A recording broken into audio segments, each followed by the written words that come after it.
Press to talk. Hold it down. Okay. You should turn screen. Sit back. Well, yeah.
When done, talk.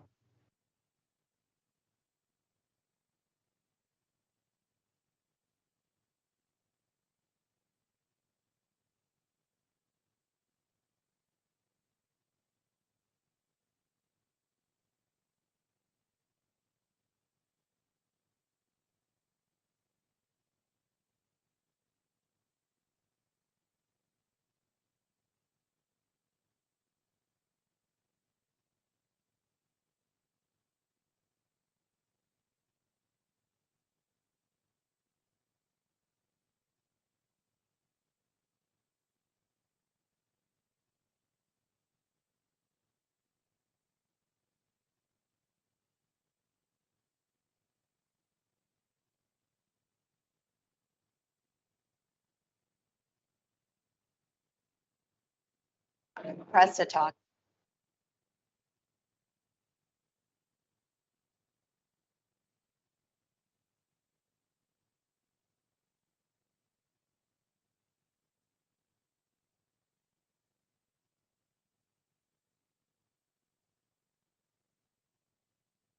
Maybe have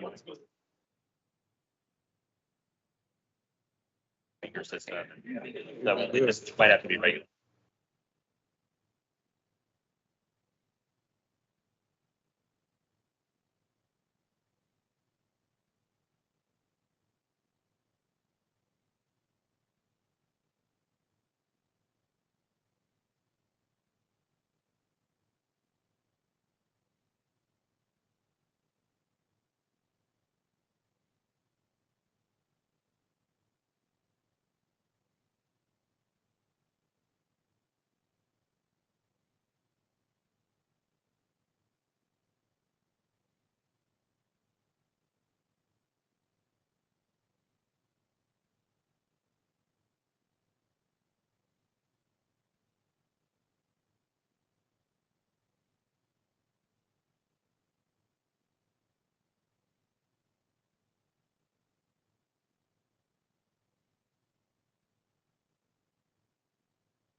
Good morning, everyone. It's very nice to have you all here together. So we're going to take care of a little housekeeping and do a roll call and call the meeting to order. Let's see, if you have not signed in, please do sign in. There are sign-up sheets in the room somewhere. Thank you. The restrooms, for those of you who haven't been in this building before, out these doors, down this hall, and to the right, you'll be able to find the restrooms. We are going to now do the roll call. So if you are an alternate, please chime in when we get to the designee's name. David Bobzian. Jennifer Taylor's here. Thank you. Doug Busselman. Here. Julie Butler. Here. Cindy Creighton. Here. Bradley Crowell. Here. Kyle Davis. Here. Harshal Desai. Here. Sherry Eli Mendez. Here. Paula Enos. Present. Kathy Erkstein. I'm an alternate. It's good. Thank you. Jace Farmer. Here. Carlos Gomez. Aquí. Vincent Guthrow. Here. Dallas Harris. Nick Haven. Lamar Jones. Here. Tessa Laxalt. Here. Craig Medall. Craig Martinovich. Chris is here. Oh, I'm sorry, Chris Martinovich. MJ Maynard. Thank you. Andrew McLean. Here. Danielle Monroe Moreno. Paul Muradkin. Here. Alex Matarix. Here. Joey Paskey. Here. Julie Reagan. Here. Sandra Rosenberg. Here, I'm an alternate though, and Christina's here. Thank you. Chris Sanchez. Here. Ann Silver. Angela Smith Lamb. Here. Marie Steele. Here. Dan Stuckey. David Swallow. Christina Swallow. Here. Jennifer Taylor. Here again. Kathleen Taylor.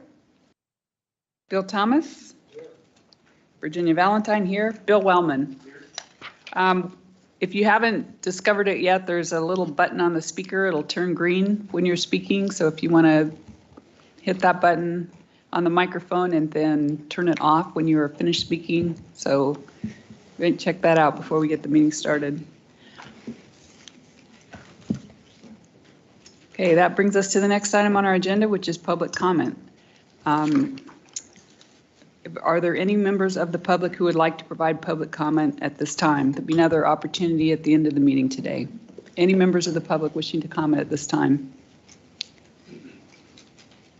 Okay, seeing none, we will move on to the minutes. The next item on the agenda is approval of the minutes from the January 11th, 2022 meeting. Those minutes are included in your agenda and your read ahead packet. Let's see. All members and those listening that AWG meetings are recorded and available on the project website. So at this time, are there any corrections to be made to the minutes? Seeing no corrections, do we have a motion to approve the minutes? So moved. We have a motion by Director Swallow to approve the minutes. Any discussion on the motion? All in favor say aye. Aye. Any opposed? The motion carries. The next time on your agenda is a preview of the day. So Jeff Doyle, our lead consultant, I'm sorry. I guess he's ready to go here. So Jeff Doyle is going to give you a preview of today's meeting. So Jeff? Okay, thank you, Chair Valentine. Let me see if we can get the slides to click. As you've noticed, we're a little bit spread out. It's great to have everybody here in person, but I might have to buy a little bit of time to go and activate these slides.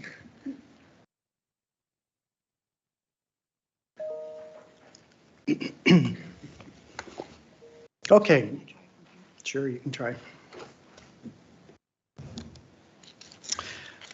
All right, you'll recognize up on the screen is our roadmap to each of the meetings.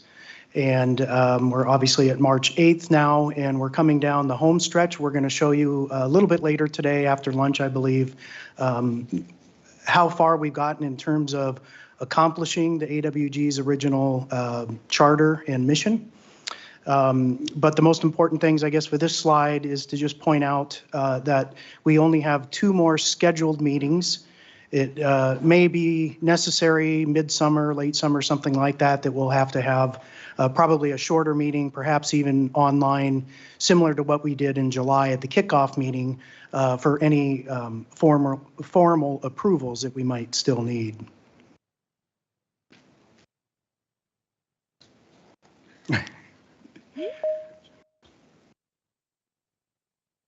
Thank you. Okay, we'll just gravitate it a little bit down the line until we get it working. Yeah. Can you share your screen in Teams? It should be showing there. This is not live. This is not logged in. It should be there. One moment. Is it not showing? No, you have to share it in Teams. This is not online. Okay. Keep going. Okay, so we're trying to make sure that what's on your screen is actually being projected on Teams. Apparently it's not at the moment. We're going to fix that. In the meantime, I'll just walk you through what does remain in front of us. Of course, today, the first thing that we're going to take on, at least substantively, is we're going to be having a discussion, one of 2 discussions, about the role that land use can play in a more sustainable transportation system. And Andrew's going to lead us through that in the morning. A little bit later in the morning, we're going to be reviewing sample revenue packages. You probably have seen a sneak preview in your briefing book, and these are really more Shark Tank. In fact, that's how we're going to present it. It's hopefully going to be 3 options. They're not really options, they're just samples of what the staff came up with to get the discussion going, but perhaps more importantly, to provide an example of what we hope that this group can come away with at the end of the process. So that'll be before lunchtime. After lunch, we want to focus the members' attention on actually reducing the number of options. Well, we have a handout at the lunch hour that will refresh your memory as to what you have either seen in this meeting or perhaps in the briefing book. And then when we come back from lunch, there will be a short explanation of an exercise that we are hoping to take the group through to get you to reduce the options that are still under consideration, so that when we get into April, we have roughly those 30 days to come back to you with information or answers to questions that you may have on the mechanisms that are still in play. So hopefully there will be a short list. You may still have questions about some of them. We already know cost of collections is something that we're going to be looking into, and we'll come back to you with that in April. Also, I guess actually we've changed the batting order a little bit. We'll begin the meeting here with information to members, just an update on what the public outreach plan looks like and how it's been going, and a quick, 2-minute sized overview of the information that we're sharing with either your members or elected officials or stakeholders, so that you have a better idea of the PowerPoint, the standard PowerPoint presentation as it stands right now. Okay, I think that there's just that guy staring at us.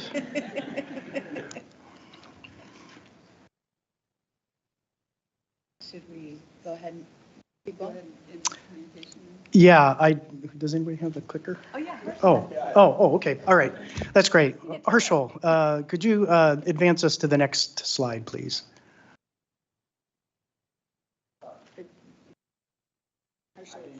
It's in front. I may have to relocate up there. You may have to move. No more passing notes. No.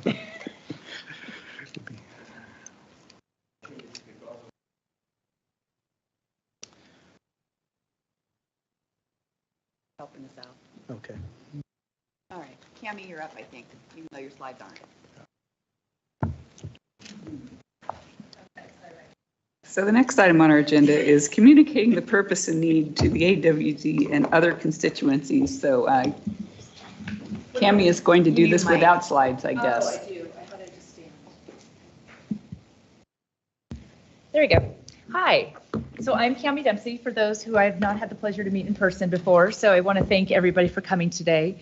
As you know, I've probably been a pest to some of you trying to get scheduled to the broader audience of presenting the information about what we're doing and what we're trying to accomplish here with the AWG. So part of the outreach effort and why you're all here is because you represent different constituency groups that have the ability to kind of spread the message further. Obviously, in a project like this, we would need hundreds of different voices to have their input included to make sure everybody felt part of the process. But with the legislation limiting us only to 30 members, we did try to select the diverse group of people who had applied and made sure that they were also representative of different constituency groups. So with that, one of the things that we've asked for is for your help in securing presentations before either elected boards or your community boards or even your board of trustees, so that we may be able to present to them the information about who we are, what we need to accomplish, the time frame in which we're going to do it, and also how people can participate in the process. I know Northern Nevada has been excellent. We've had a lot of meetings with all of their local government agencies. The only one is, I think, City of Reno, who's chosen not to have a presentation. But even with the private groups like the Taxpayers Association, Vegas Chamber, I know we're scheduled to go before them. But with the Latin Chamber of Commerce, Henderson Chamber of Commerce, we're still trying to get before Henderson City Council. Those are the things that I may be reaching out to you to ask for assistance in scheduling, emphasizing the importance of it, and also being there to help emphasize your role and how it benefits this organization.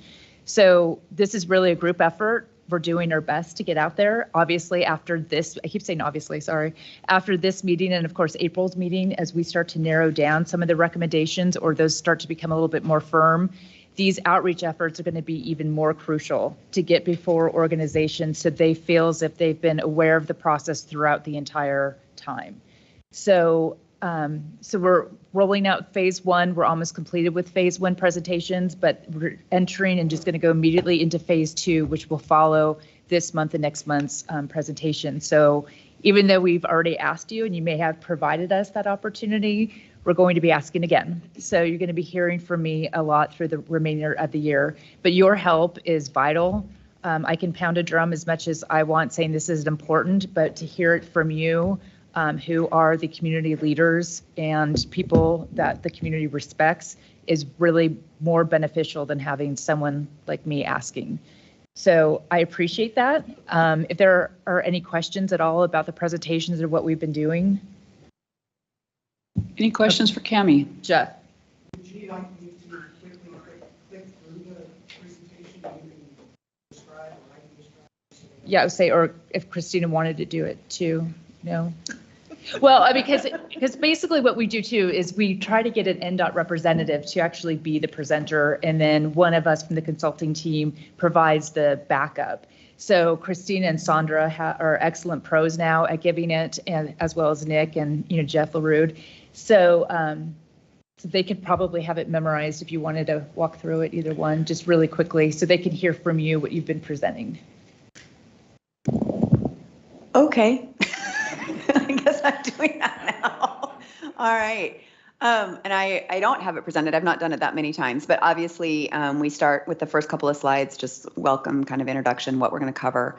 We talk about why we're here, what the nature of the story is, the reason, the problem, the challenge. As we've talked a lot here and in the previous effort on SCR3, we lay out the problem, and the problem is multifold, as you all know. It's population growth. It's the fact that we're driving more because of the way our communities are being built. It's that we haven't made a significant adjustment since the early 90s, and inflation, right? Like it's not, this is nothing that should be a surprise to us. So we tell everybody that. And then we talk about how we're not keeping pace. Phil, sorry. How we got here, what we've been directed to do, who's on the working group with us, how those folks were selected, those folks, how you were selected, how you were invited to the table. We talk about that, and we talk about the charge. As you can see on the second slide on the right, that's what we came up with. I believe we did that at our September meeting, is where we really finessed how do you take legislative language into something that everybody can understand. So we talk about that, and then your 29 members, what we've done so far, the guiding principles. We walk through the guiding principles. As you can see, it's a lot of words on the slide, but we talk just high level what those are and why they're so critically important, because I think when we all convened here last summer, I think we all had an idea what we might be able to do, but we all had those questions like, well, how are we going to know? How are we going to know if it's right or wrong or bad or good? And with all of those things the legislature charged us with doing. So we talk about the guiding principles. We do cover everything. And when I say cover, we put the slide on the chart that you saw last month. These are all the things that we can think about and talk about and discuss that other states have done, and maybe in some cases some other cities and localities. These are all the funding mechanisms. I'll tell you right now, we get like the payroll tax. Everyone's like, oh, you need to take that one off. But we say this is everything. In order to know what we can do, we need to know what's out there. We need to evaluate it. We need to quantitatively think through whether or not it's valid, whether or not it works for our state. So everything's on the table as of 2 months ago, but as we work through, things start falling off. So we talk about those, and then there's more information. I'm gonna say the presentation takes a little longer than that, but But actually, I mean, we could do the presentation because we do have it on a decent pace. We can do it in little time as 15 minutes. So we really ask for 30 minutes of everybody's time, 15 minutes for the presentation and 15 minutes for Q&A. Of course, there's some other boards who are a little bit more vocal or passionate about some of those, like the payroll taxes. And so the time may go over, but we really try to condense it into a 30-minute window so we can reach all the audiences. So thank you for doing that. Sorry, my throat is like really scratchy and I don't think I could talk that much, but. Anything else? Any questions on the communication plan? All right, the next item on your agenda is the role of land use in creating sustainable transportation systems. And I believe Andrew is going to give us that presentation. I am indeed. Good morning, everyone. It's great to be here. My name is Andrew McLean. I'm with the consultant team, and I'm going to be leading us through the next hour or so of conversation around the role of land use in creating a sustainable transportation system. AB 413 and the working group's mission are primarily about transportation revenue mechanisms. But today's discussion is going to center around kind of one of the ancillary missions of this group, and that is examining the role of land use and evaluating the impact of land use policy around Nevada's future transportation needs. One of the mechanisms that we have been looking at does, however, relate to land use, and so I want to, and that is impact fees, development impact fees, and I want to recap kind of the conversation from not last month, 2 months ago, the meeting 2 months ago, as a lead into a broader discussion around land use. But first, we're going to see if this works. I feel like I'm holding a cell phone trying to get a signal. All right, there we go. So as a refresher, the bill that was passed requires the working group to study the role of land use and smart growth strategies in reducing transportation emissions and improving system efficiency and equity. So that is one of the other missions of this working group, is to address this role of land use in transportation, assessing future transportation policy needs. So for this roughly hour-long conversation, I have a couple goals. One is to provide a high-level understanding of the link between land use and sustainable transportation. The next one is, what are the constraints, a better understanding of the constraints Nevada law places on land use regulation, examples from 2 other states, some themes around successful land use planning, and then want to open it up for a conversation about moving forward and the ideas that folks have about how to address the role of land use in future transportation needs.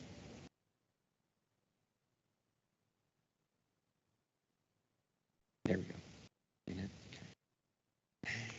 So as a refresher from the conversation we had 2 months ago around land use impact fees, they're primarily a local option. And what essentially is an impact fee? It's a one-time capital charge imposed on developers to help fund capital costs of the additional public services, infrastructure, or transportation facilities that are necessitated by or attributed to new development. How might they work here in the state?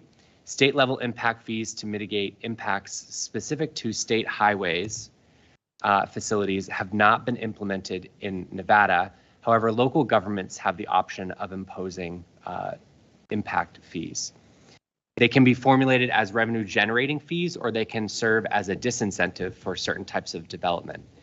And the kind of consensus was that no impact fee assessment is likely to be sufficiently robust to generate substantial revenue for statewide transportation for the system here in the state. It would more serve as a disincentive or kind of funding to facilitate certain projects around development.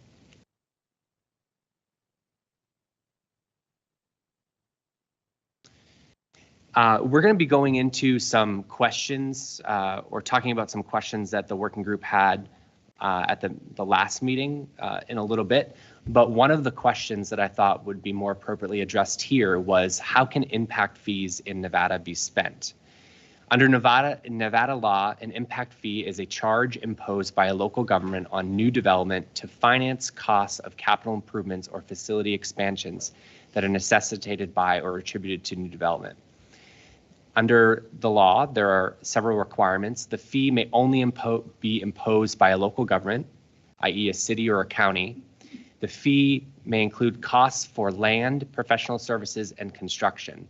So essentially, the impact fee only allows a state to recoup the money that's needed for the capital improvement that's necessitated by the development project.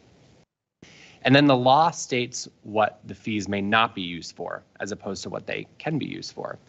And there are a variety of examples here what they may not be used for. So public facilities that are not part of a capital improvement plan, repair or maintenance of existing new capital improvements or expansions, improvements to meet more stringent regulatory standards, upgrades to better service existing development, and then administrative costs of local governments or debt. So that is what the law states these impact fees may not be used for. And then this particular impact fee is not the same as a tax for the improvement of transportation, which is permitted under a different section of law.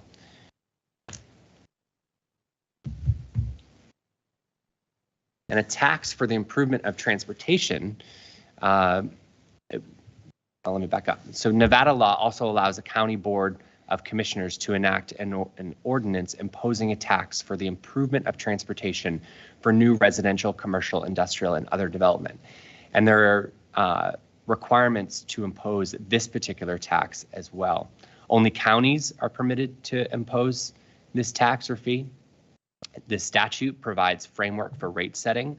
So a county can't impose a random rate. It has to follow a certain procedure that's outlined in statute.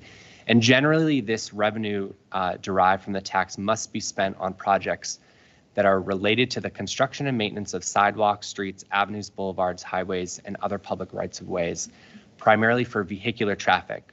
So this really rules out any other sort of transit option that this tax can be used for. So we're talking about roads, and it must be done within the boundaries of that county.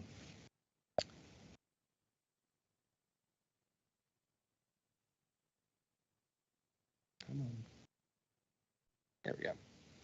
So that's a little bit of a refresher of the conversation we had 2 months ago at the last meeting, as well as a little bit deeper dive on the question that was raised about how impact fees can be spent in the state. And now I want to move on to talk a little bit about how land use and transportation are related.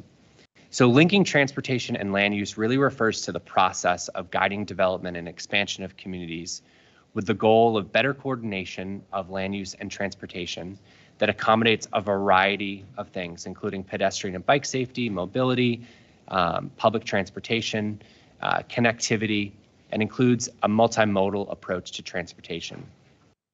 So the choices that a community makes about land use really affect the viability of different options that a state chooses to use. This makes that link between land use policy a critical part about any sort of sustainable transportation funding. And creating sustainable communities, there are about 10 bullets here that kind of put together some themes around what a sustainable community looks like and feels like. It generally involves a mix of land uses. It generally takes advantage of compact building design, creates housing opportunities and different choices for those housing options, creates walkable communities, fosters distinctive, attractive communities with a real strong sense of place, preserves open space and farmland, strengthens and directs development towards existing communities, provides a variety of choices around transportation, makes development decisions predictable, fair, and cost-effective, and encourages community and stakeholder collaboration in development decisions.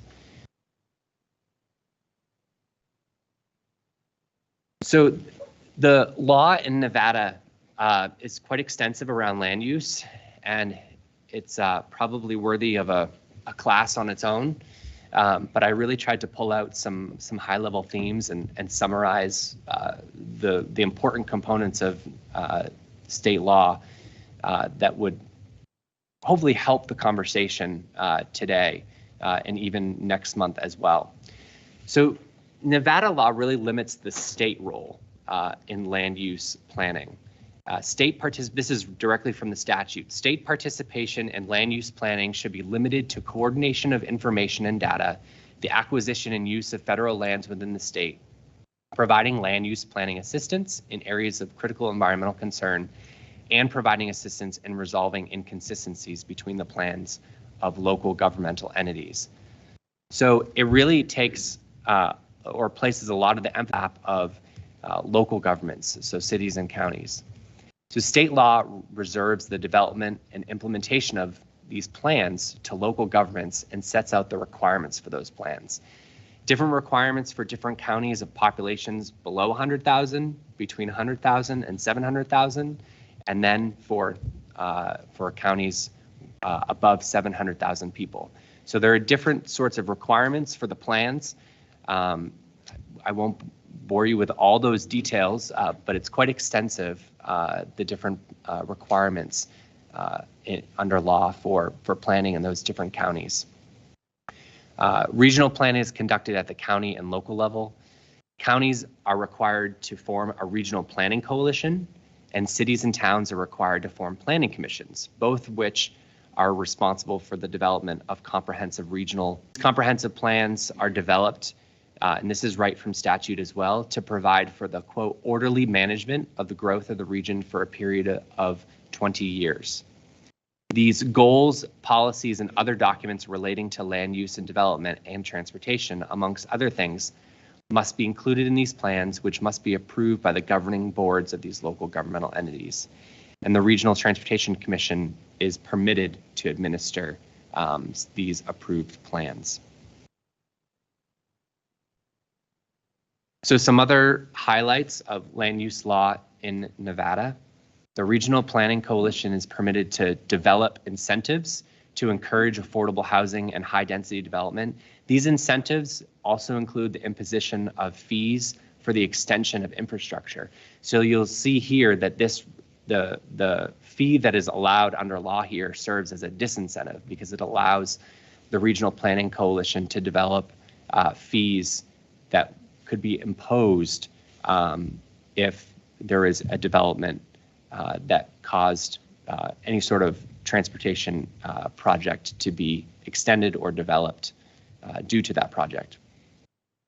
The Regional Planning Coalition is required to cooperate with Regional Transportation Commission to ensure that there is consistency of action and to carry out a program of integrated long-range planning that supports a common vision of desired future conditions.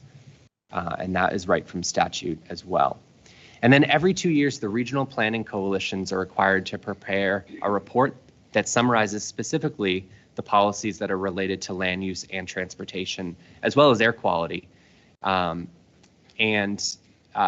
That the Regional Transportation Commission has adopted. And this report must be submitted to several different agencies, including the Department of Transportation. We're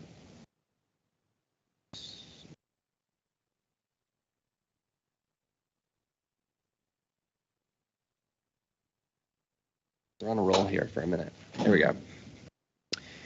So I wanted to provide two other examples of states that have taken on the role of, or taken on the task of reforming or developing their land use policy, land use strategy. And I think that there are, some good things and some things that they would like to change in these states. But this is a very high level kind of summary of the work that has been done in Oregon and then Arizona. In Oregon, sustainable land use movement began many years ago, in 1973, with the passage of what they consider to be a landmark piece of legislation. The planning in Oregon is conducted at the local level. However, state law is pretty strong in that it requires cities and counties to adopt very comprehensive plans that meet mandatory state standards. These state standards are 19 planning goals that are set out in statute that deal with land use, development, housing, transportation, and conservation of natural resources, amongst other. I didn't want to list all 19 out, but you can imagine the other ones that are integral to land use. The Land Conservation and Development Commission develops these goals, which express state policy on land use issues. And then to help local governments develop very strong enforceable plans, these goals are accompanied by guidelines, which are basically suggestions or explanations of how a goal may be applied in the planning context. And within all of the plans and the guidelines and the principles, there is a very strong emphasis on coordination. So keeping these plans and programs consistent with each other, with the goals and with other local plans. So from town to town or city to city or from county to county, there's a strong emphasis on coordination. Interestingly enough, I thought it would be important to include this. To facilitate this coordination, Oregon actually provides a model development code for local governments to follow. Which I thought was pretty interesting. The next one is, wait for it, Arizona. In 1998, the Arizona legislature enacted the Growing Smarter Act. This legislation was an attempt to create an urban growth management framework by strengthening some of the state's land use processes. With a particular focus on providing more open space and preserving open space, and added new elements for sustainable land use in municipal and county plans.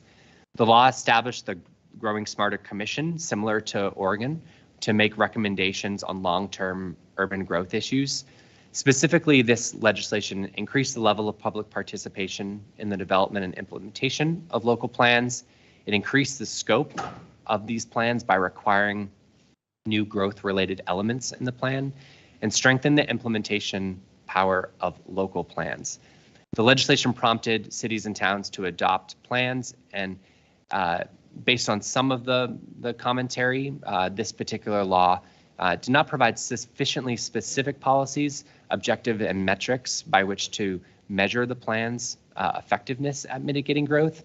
There were some according to some of the research that I did, there were some good things that did come out of this bill, but there didn't have quite the teeth that that the state hoped it did.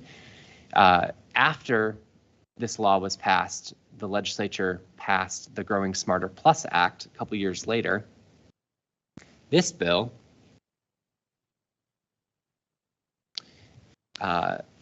yes, the Growing Smarter Plus Act put forward several other requirements for cities and towns to follow around land use. So this included large and fast-growing cities were to obtain voter approval for their plans at least once every 10 years. Cities and counties are to exchange plans prior to adoption to encourage coordination. It authorized cities and counties to designate service area limits beyond which services and infrastructure are not provided at public expense. Permitted counties to impose development fees that are consistent with local development fee statutes. Allowed cities to create infill incentive districts and plans that could include expedited process incentives, and established a development rights program to purchase, lease, or transfer development rights of private lands. So this particular bill tried to add a little bit more teeth to the prior bill to try and rein in some of the unsustainable growth that was occurring in Arizona. But you'll see several themes across different states and kind of the research as well, that strong land use planning involves a lot of coordination between local governments, cities and towns, and it also involves a considerable amount of stakeholder participation. These were a couple of the themes that were very apparent across land use planning research. There we go. And then there were several other themes that emerged, both around land use policies as well as land use reform efforts. The first one is developing stronger land use planning regimes involves participation from many diverse stakeholders and constituency groups. So whether you're talking about transportation or economic development issues or environmental or housing, it's a comprehensive approach that that an entity needs to take if they're looking at developing strong, comprehensive land use planning laws. Land use reform efforts should create a strong, compelling, and comprehensive vision for the community or a state that involves strong stakeholder and public participation, as I mentioned before. Effective land use policy is comprehensive in scope and doesn't involve individual or one-off policies. So it's probably pretty obvious, but a small tweak to statute is not going to change land use policies statewide or even regionally. It needs to be very comprehensive in scope and probably involves a wholesale reform of policy. Integration, coordination, and collaboration of plans is key. Otherwise, entities are creating their plans and policies in isolation. That's probably pretty obvious as well. Collaboration is really key to making sure that cities and towns are putting together similar plans so that you don't have growth in one town that looks very different from growth in another. Effective and sustainable land use regulation involves strong, measurable implementation guidelines, metrics and evaluation methods. It's really important to keep evaluating how these land use policies are working. So having guidelines and metrics and evaluation methods is really, really important. Financial or other incentives may be helpful or even needed in order for local governments to implement policy that's prescribed at the state level. So, for example, development impact fees may be one way to incentivize certain types of behavior. Regular evaluation of effectiveness of state and local policy is important to achieving those goals.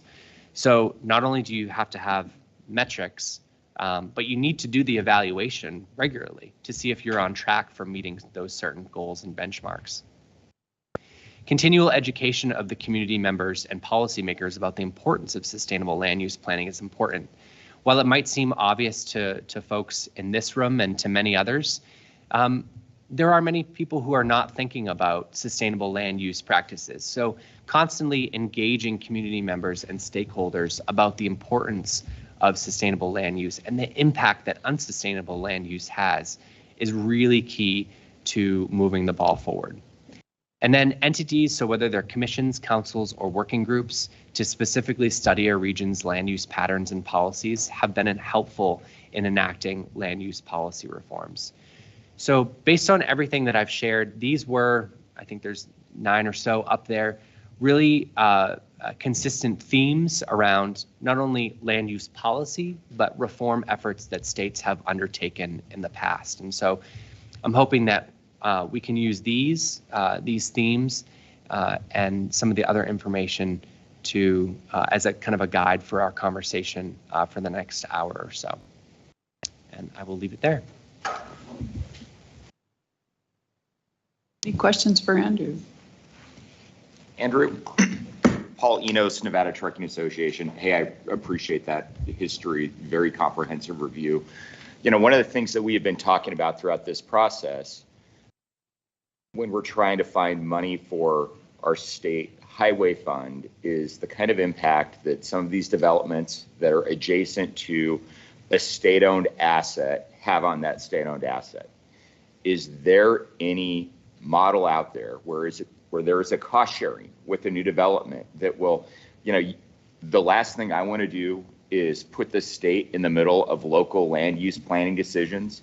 But when there is an impact on that state asset, to have those developments share in the cost of getting that asset back up to an acceptable level of service. So you don't have people sitting in traffic, so you aren't needlessly burning, you know, emissions going nowhere, you know, further adding to air pollution. You know, are there any models out there where these local developments that are having an impact on a state-owned asset are sharing in the cost of bringing that asset back up to par?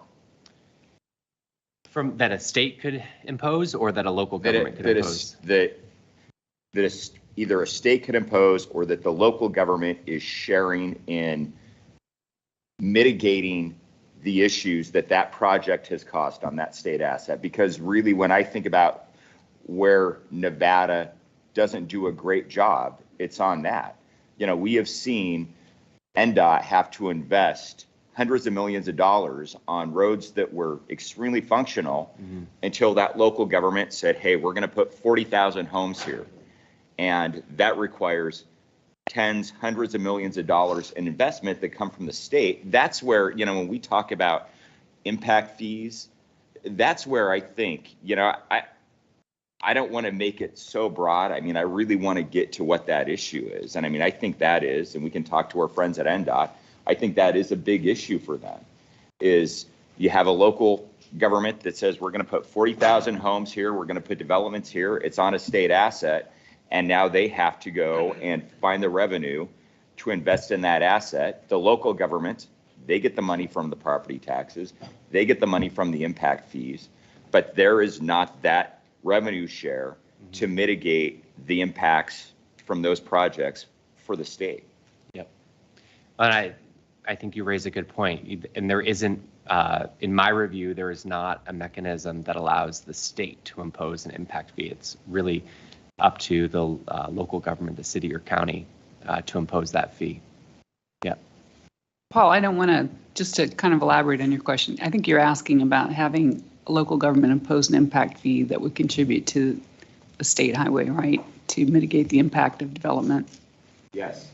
So, or, you know, possibly, yeah, so, or, you know, possibly allowing the state to get that revenue when there is going to be that impact on that state-owned asset, where they're not sharing with the local governments in the increased property tax revenue that's coming in the impact fees that are going into that development. And a lot of times the states, they're left with a big bill to bring, hey, a road that was great before you put 40,000 people, you know, adjacent to that asset.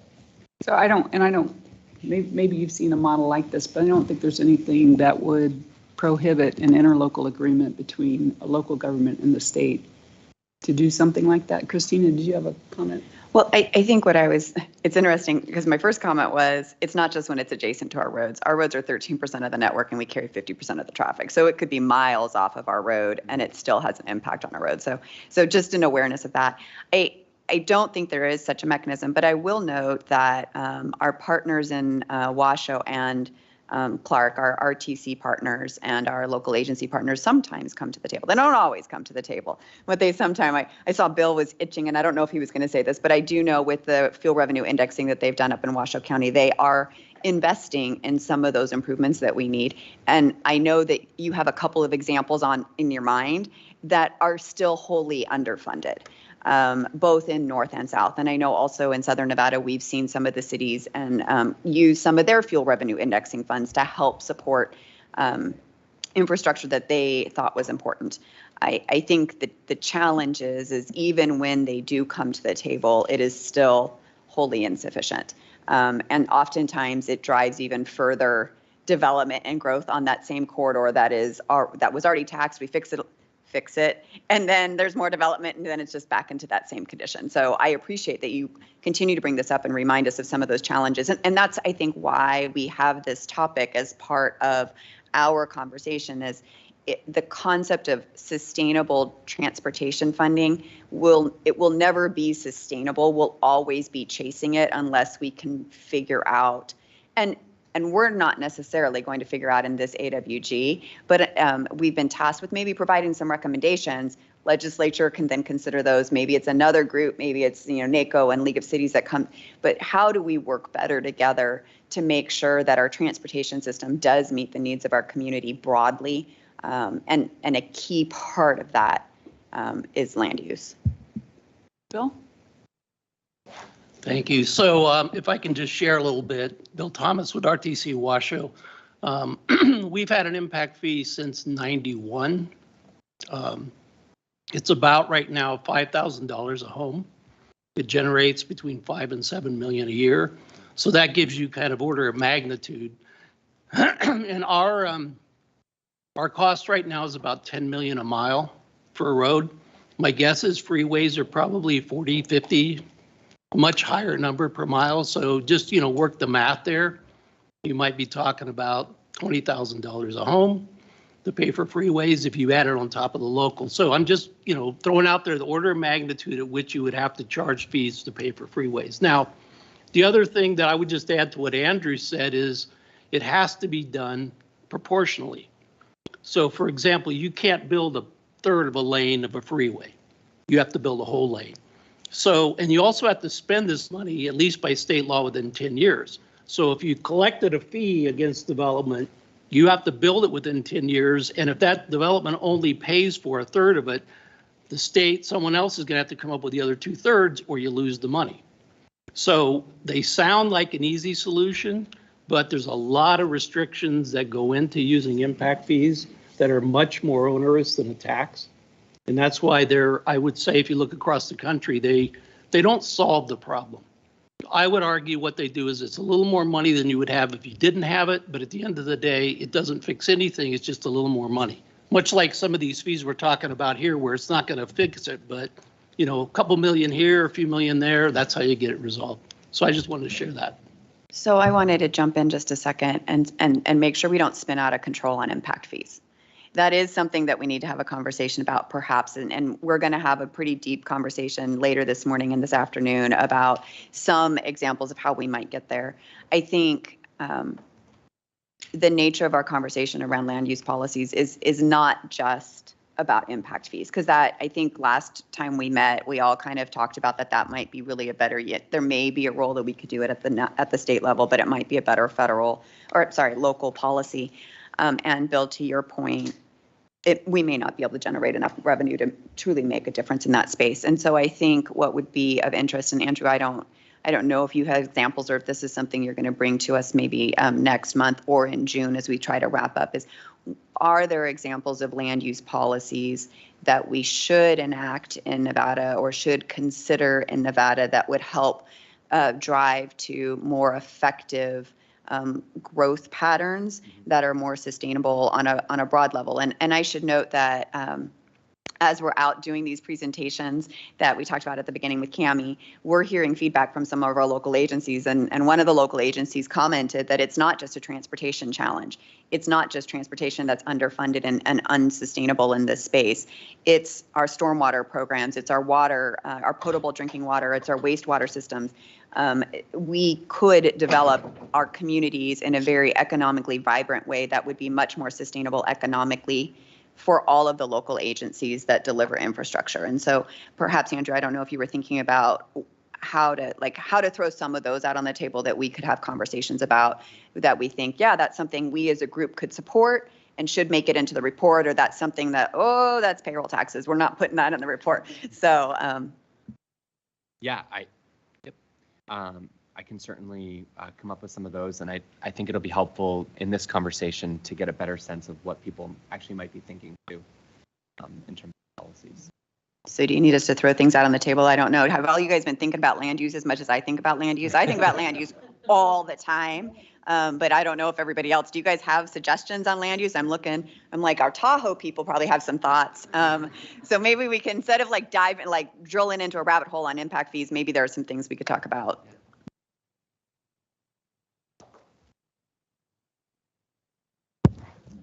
Hello, Director Swallow. Also, these move, so you don't have to like do yoga, like get the whole thing. There we go. No yoga. It's too early. Morning, everyone. I'm Julie Reagan with the Tahoe Regional Planning Agency, and thank you for the nudge, Director Swallow. I would just say from the Tahoe perspective, land use and transportation are connected in our very policy mandate of the Bi-State Compact. It's that important to us. I will say, I basically eat land use for breakfast, lunch, and dinner at Lake Tahoe, Director Swallow, and you know that it is difficult. And I'll key on some of the keywords that I heard earlier. It's all about collaboration. And, I've mentioned before to this group, without collaboration, we have nothing in Tahoe. We have multiple jurisdictions and entities and authorities, and that is complicated. But I think this problem truly can't be solved without some kind of connection to land use. And it will require probably a much bigger table than this, to really truly get at the heart of the problem. But there is an important connection. So I'm appreciative of the discussion here. But yeah, like you said, we can't solve that today, but it probably should be noted for another attempt to bring the table, to grow the table, and to really try to dig into some of these collaborative opportunities.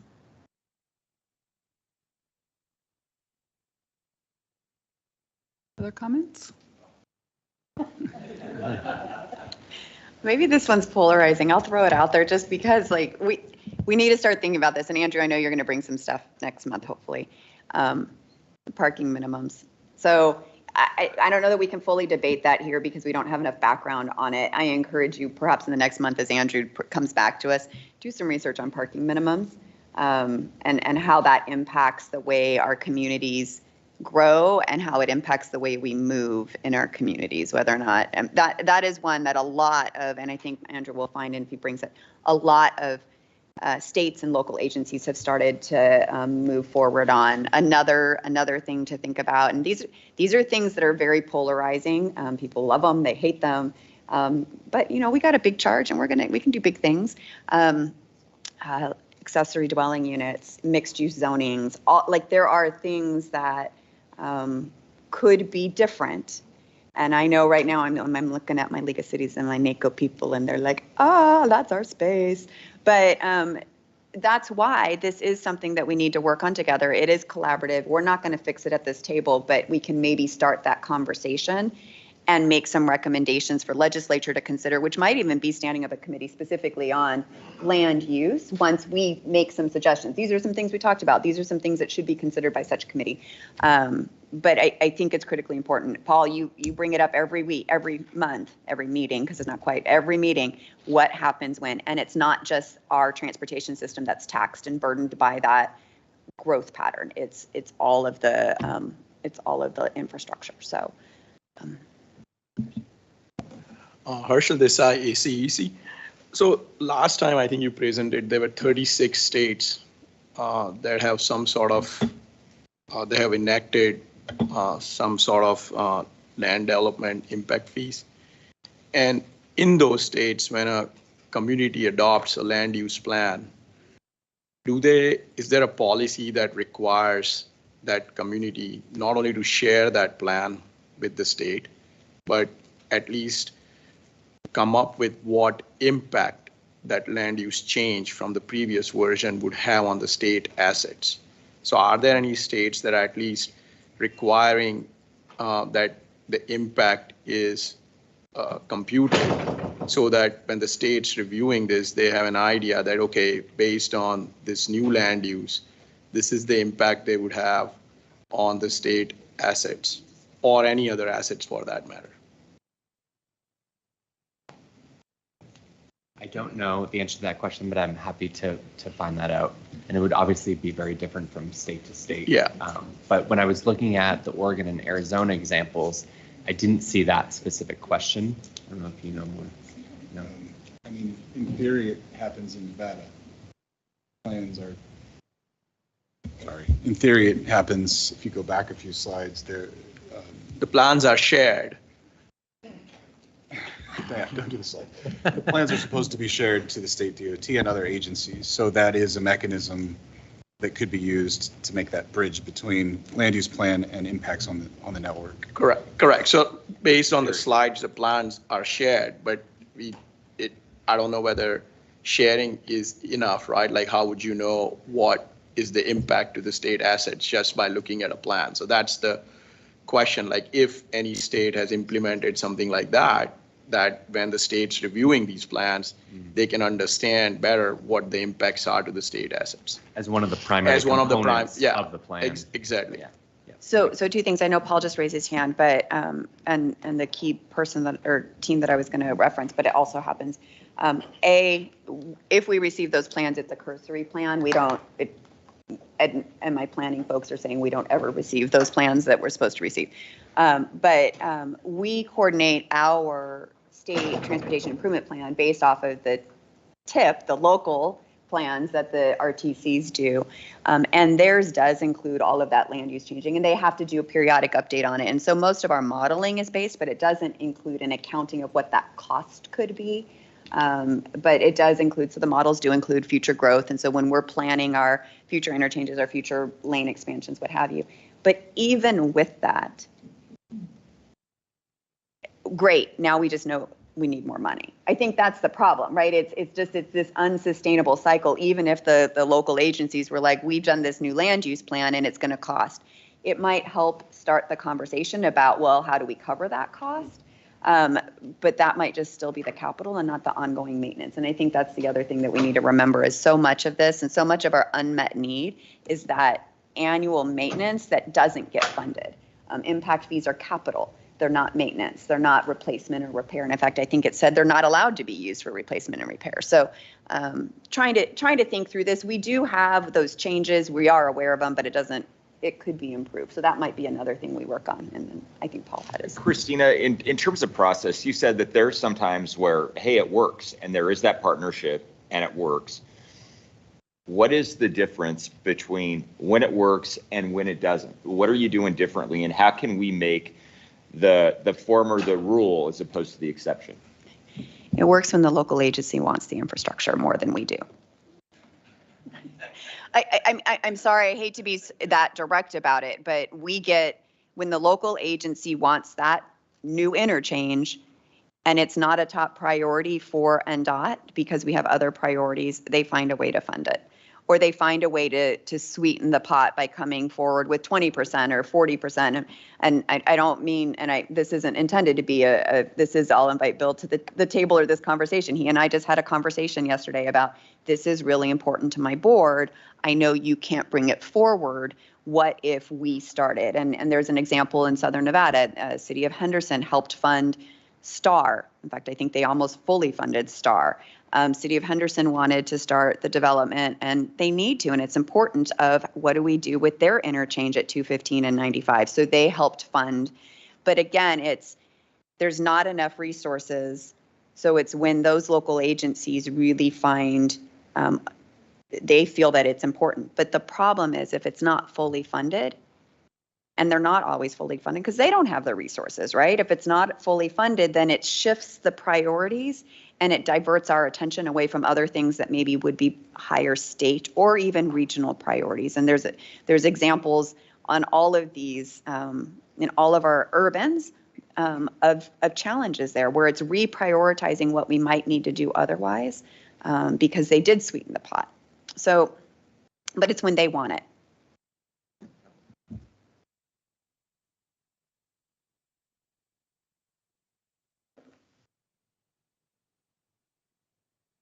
Andrew, you have more to tell us on this topic. I do not have any more to share. But I'm super excited about next month or June when we really dive into this. And I think you're going to have to give us some stuff to read on or learn maybe in advance. I don't know that we're going to be able to do the learning we need at a meeting. And I would implore the AWG members, if we get stuff in advance, please do read it so that you can come and understand some of the implications. I assume you are, I assume you're coming prepared, but this land use space is something that that's not our normal space. Well, Julie and me, we think about it all the time, but the rest of you might not be. And so you may need to really make sure that you read up on and learn a little bit about what's going on in other places and where they've seen dramatic change based off of making some changes broadly to what is allowed, enabled, promoted, et cetera. We're scheduled for a break right now. Do you want to continue or take a break after your presentation? Just the clicker says. Let's continue if you're okay with that. 'Cause we're pretty. Okay, let's continue. I might just add, just to close that conversation out, I don't think we need to take a real deep dive into impact fees, but Bill mentioned some of the pros and cons of impact fees. It might be nice for the group just to see that, just distilled a little. So there definitely come with some challenges. So, okay, Andrew, anybody else have any questions? I guess we'll just jump right into the next slide. Yeah, Andrew. yeah, just one more thing. If there are things that do come up that people are curious about exploring, please let us know. Be happy to do a deeper dive on those specific issues for the next meeting.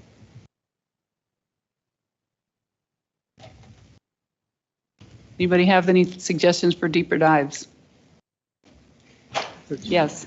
This is Brad. I have just one idea, and I don't know if it's smart, stupid, or otherwise. But maybe look at a utility service fee as a form of an impact fee, because it'd be ongoing as the utility provides service to the new development, and that could be a more sustainable long-term operation. I don't know if that's done elsewhere or if it could even be done, but a thought to look at. I don't know if, this is Virginia Valentine for the record. There are some mechanisms that are used through developer agreements and public facilities needs assessments that then look at the impact for new development. And then through negotiated development agreements, there's participation in things like interchanges or traffic signals, even fire stations. So, that's a tool that local governments have already used. So I don't know that it could be somehow connected to an assessment of impacts on state highway facilities.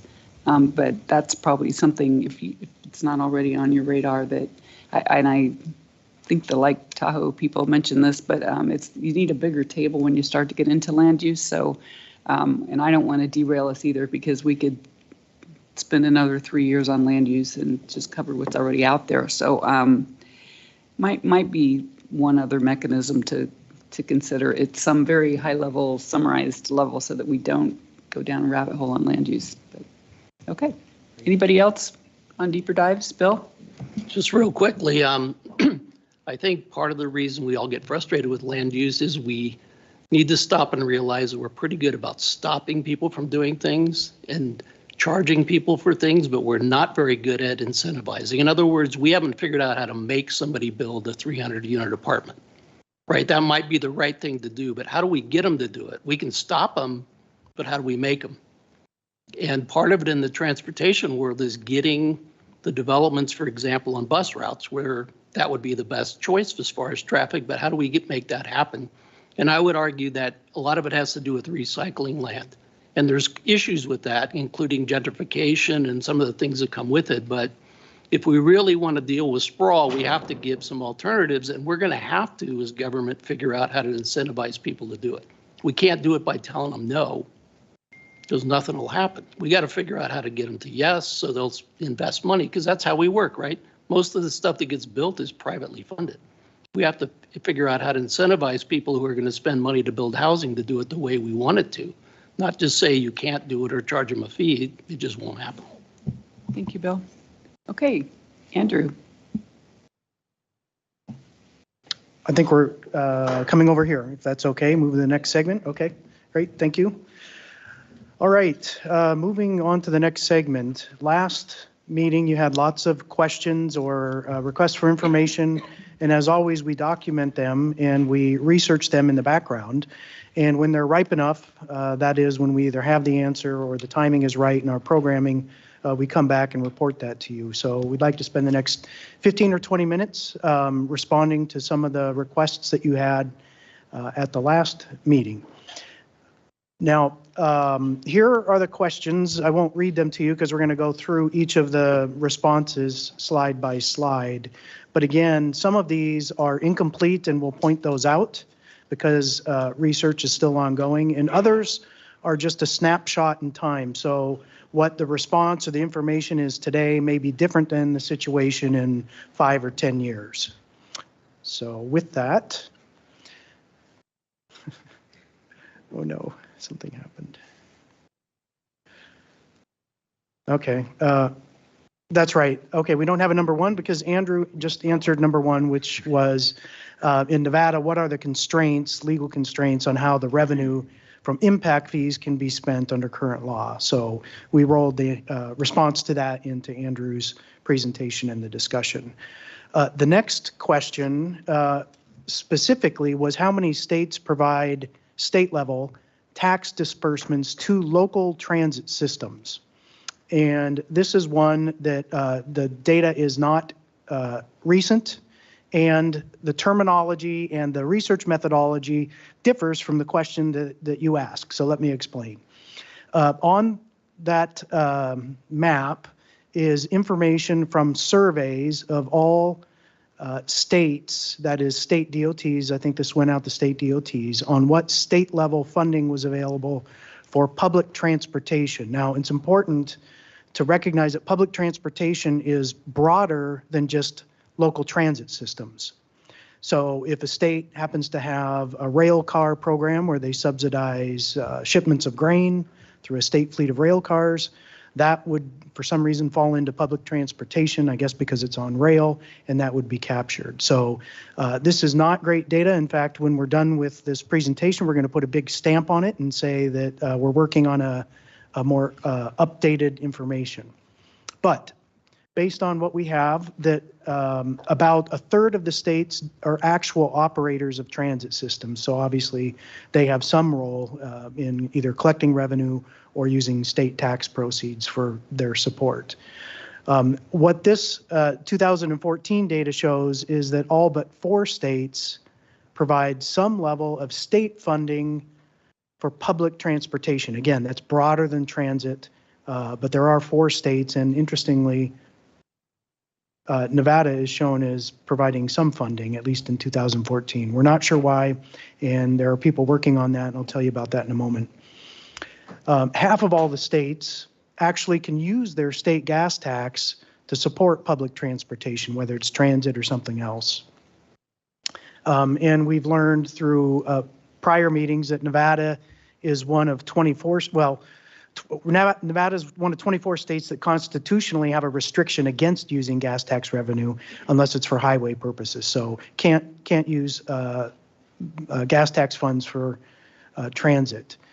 Now there are, at least as of 2014, there were 25 states that have enacted some form of a special fee or tax other than the gas tax that can specifically be used for public transportation purposes. So the connection here is that when we talk about flexible funding sources in the past, but also later today, that's the type of mechanism that we'll be talking about, a mechanism that's flexible enough that can be used for transportation purposes beyond highways. And currently, Nevada has no specific statewide tax or fee that provides funding to the transit agencies. So key takeaways here is Nevada is definitely on the minority of states that are not providing some level of flexible funding from state sources, and public transit is different than public transportation. So one thing that we did have, sorry, let's see if I can turn the slide here. At the last meeting is MJ Maynard reported that her team has been researching this topic, and it's not easy. You end up having to reach out to all of the transit systems because the National Public Transit Association actually doesn't have this data. FTA doesn't have the data, AASHTO doesn't have the data, FHWA doesn't have the data. So you end up having to do pretty much state-by-state surveys. So we know that the RTC of Southern Nevada is hard at work at that, and we're looking forward to them coming back and sharing anything that they can that they've learned. Okay, the next question was how much money could be raised if if Nevada indexed the full gas tax statewide? And by full, you were referring to both the state and federal component. The prior work that we did, we had only considered indexing the state component. So Travis went back and updated the numbers, and you can see them here. It's not a very fancy answer. You get a little bit more is the answer. Is there anything you want to say about that, Travis? Just out of interest, perhaps, the numbers were refined in another way too, which was last month we didn't have a breakdown of how much gasoline and diesel is taxed at the county level already by the Washoe and Clark fuel revenue indexing.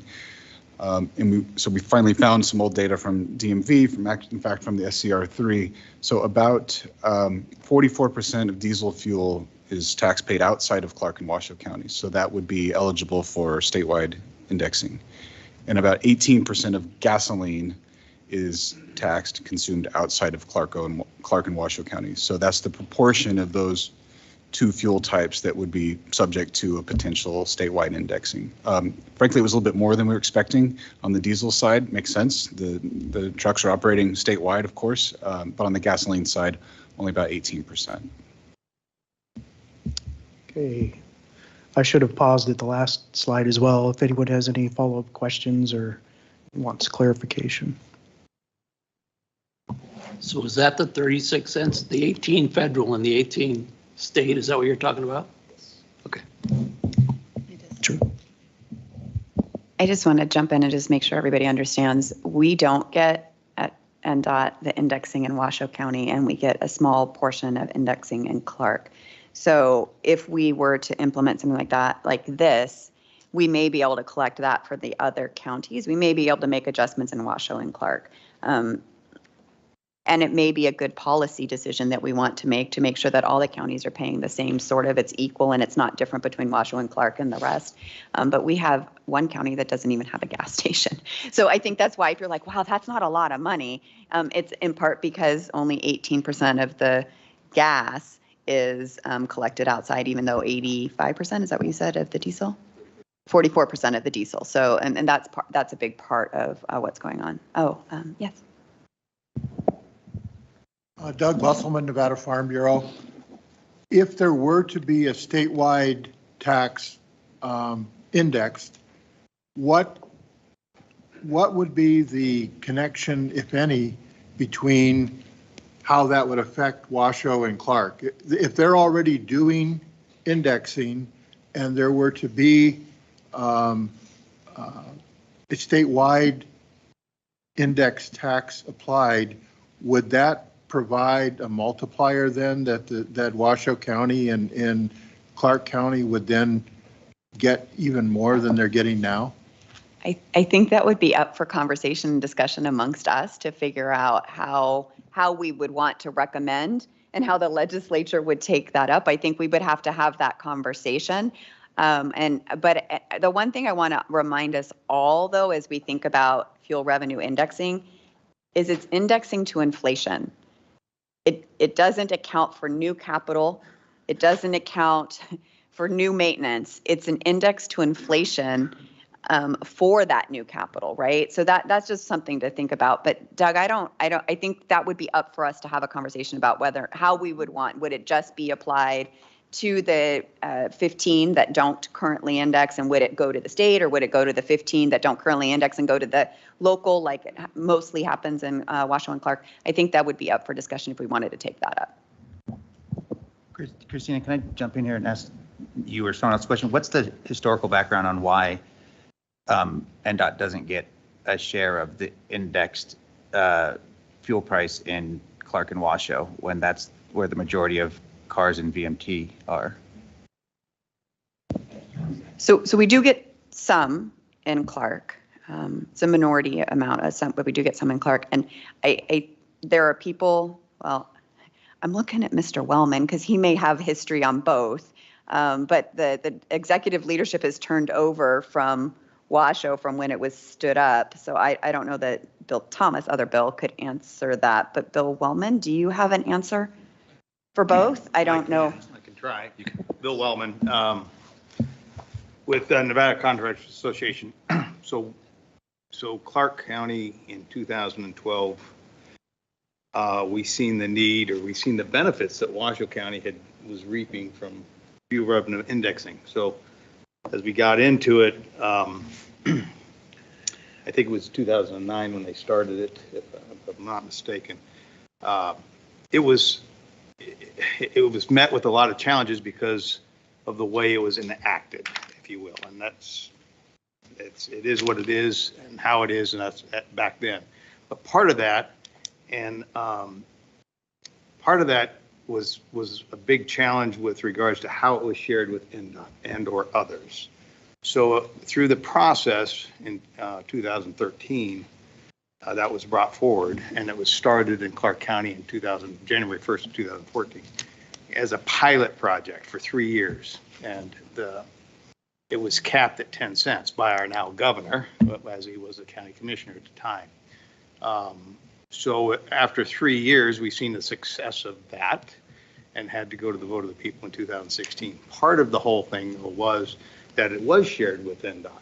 So NDOT gets the indexed portion based on the 18.4 cents of the federal. Clark County indexes the entire amount, as I believe Washoe does as well.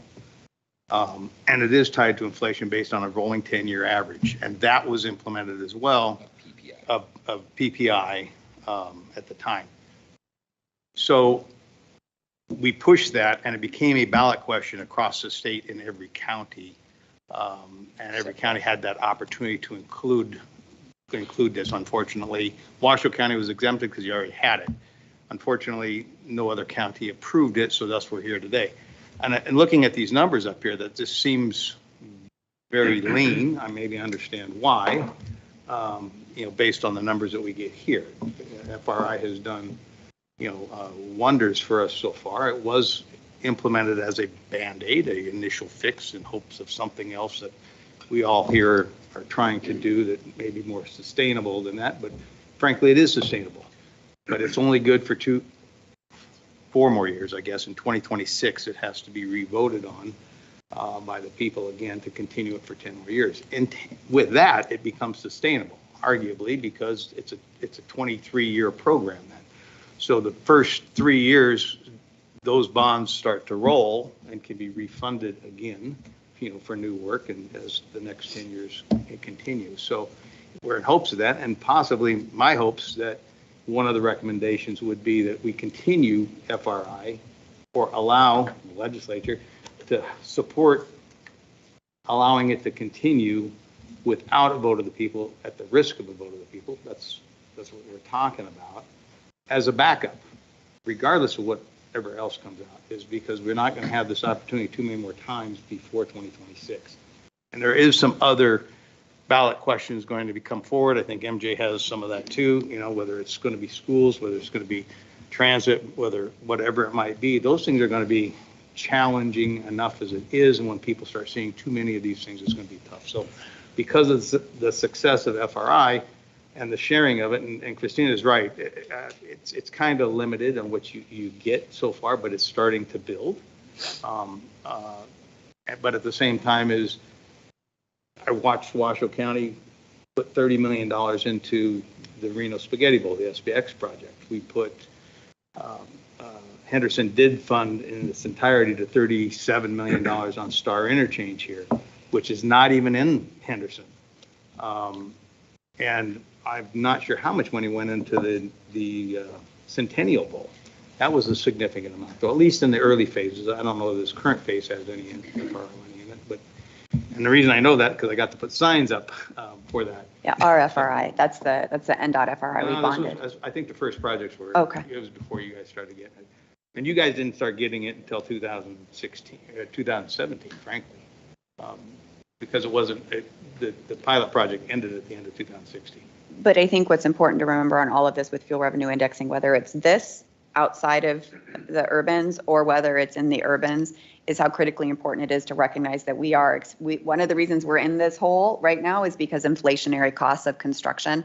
And it's one of the things I'm reminded at every board meeting right now, because we're back chasing construction numbers as they're going up. We took a little bit of a reprieve during the pandemic, but we're back chasing construction costs as they go up, and they are going to continue to go up. It's something that we see. It's a sign of a healthy economy. So fuel revenue indexing is something it'll be interesting to see what we have in our conversation this afternoon. Can I, Bill or Christina or whoever can answer this question, is Virginia Valentine, that the CPI indexing, it's not the ENR construction CPI, it's just Western CPI? PPI. PPI. Thanks. Paul? Hey, I really appreciate Bill's comments on the fuel tax indexing. You know, initially you had fuel tax indexing in Washoe that I believe started in 2005 or 2006, but it was just on that CPI. They decided to move it to PPI because it does give it that more realistic number. I appreciate Christina's comments about, could we possibly, get a uniform index across the state? And, that's something for the trucking industry that's extremely important to us. One of the issues that we have in Washoe County that we were able to avoid in Clark County is trucking companies that are crossing state lines have to be part of the International Fuel Tax Agreement. The International Fuel Tax Agreement will only give you credit for local taxes if they are applied uniform on a statewide basis. In Washoe County, my truckers that are buying fuel there and using it outside of the state in California, which happens quite a bit, end up having to pay California, even though they paid the same amount of total tax or even more at the pump, they end up having to pay California for the miles that they're traveling there based on the fuel that they used in Washoe County, because they don't get credit for that whole amount. So I love the idea of going uniform. I do think there are a number of challenges with that. I know Washoe County, there are bonding covenants that restrict what they can do.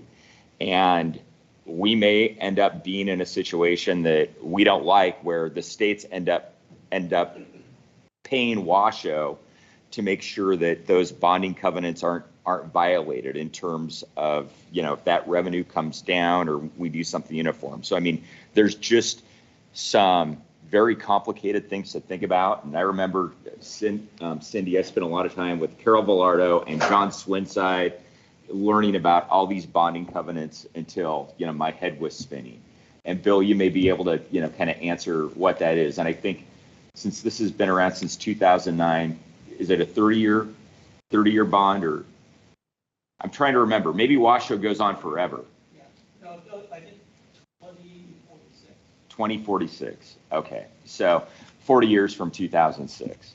So, I mean, there's definitely, if we want to go that route, it's going to just get a little more complex. I'm in favor of having that conversation, but I mean, we may run into some obstacles there that we can't get over. I mean, just looking at this, I do really appreciate the work that I did with Mr. Wellman back in 2013, because I think what the legislature came out with for Clark County, is something as in terms of that statewide index that we as the trucking industry could support a statewide application of that. So Washoe County, different story, but really do appreciate that history. And it is kind of complicated, but I will say it has provided a tremendous amount of revenue for Washoe. Cammie, when you said that City of Reno didn't want to talk, it's like, well, maybe they feel they have enough money.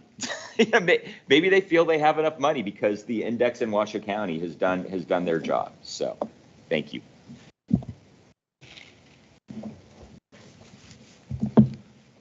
Bill, you have a comment? Bill Thomas for the record? Yeah, Bill Thomas at RTC Washoe. So one of the things I think that is worth recognizing is that, the citizens of Washoe County decided a long time ago they were going to tax themselves. And they taxed all the tranches, including the state portion. But arguably, and certainly the way they expected, that meant that that additional tax that only applies to people buying gas in Washoe County will be used in Washoe County. So if anybody's thinking that somehow, there's opportunity here because Washoe County has all these taxes to divert the money over somewhere else, I think that's the opposite of the way we should be looking at this. In other words, in Clark County and Washoe County, they've raised their taxes to build facilities in their counties. And what we're looking at here is trying to make the pie bigger, not necessarily redistribute it. So we will always be advocates for indexing in other places because otherwise there's going to be pressure.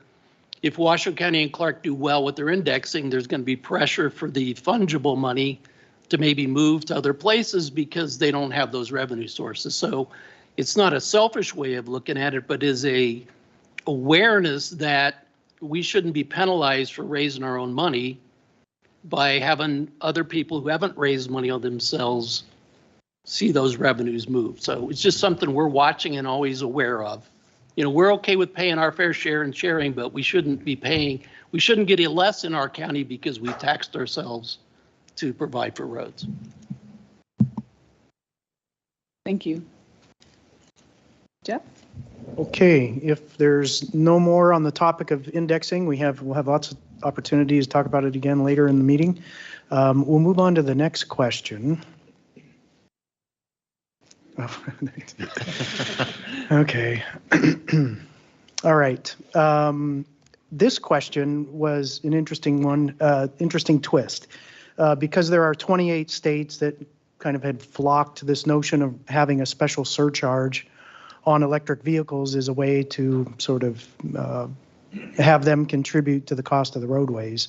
The question was, what if we did the inverse? What if instead there was an increased fee on the low MPG vehicles as an incentive or an attempt to incentivize those drivers to upgrade to more fuel efficient models? So we took a look at that, and I'm going to tap out and let Travis answer it, at least in terms of the numbers. Sure. Thanks, Jeff. So the concept that we presented as one of the revenue mechanisms in January was the idea of a graduated Mpg surcharge. The higher your Mpg, the higher the annual surcharge on your vehicle.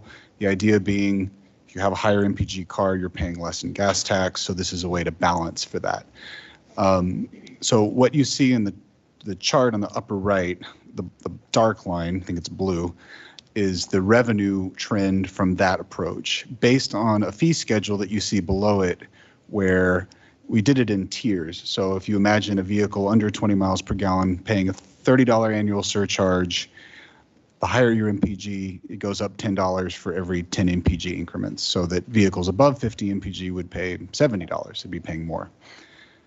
The inverse of that is the green line. So we wanted to start both of these concepts at the same starting line, about $100 million per year. So the tax schedule that it takes to get there is shown in the right-hand column on the lower right. So here we did a $45 surcharge on those lowest MPG vehicles and only a $5 surcharge on the highest MPG vehicles. So the reason that the green curve tails off over time is because the fleet moves into those higher MPG categories over time, so you're getting less revenue because you have more vehicles paying the smaller fee over time. Now, what we didn't analyze was, well, could you evolve it over time? And of course you could. You could imagine starting with a fee structure on the right, which is the green line, and then gradually shifting it over time to look like the fee structure on the left, which gives you the blue line. But I evaluated in isolation. We wanted to just report back that this is the basic trend you get if you have the reverse graduated MPG fee. So the higher your MPG, the lower your fee. A couple of other interesting impacts. We know that fuel economy is positively associated with income. So that means basically the higher income households tend to have on average higher MPG vehicles. They own electric vehicles at much higher rates. So an inverse MPG tax would have a disproportionate impact, at least in the near term, on lower income households. The So you see on the bottom across the chart, we try to do a scoring like we did in January.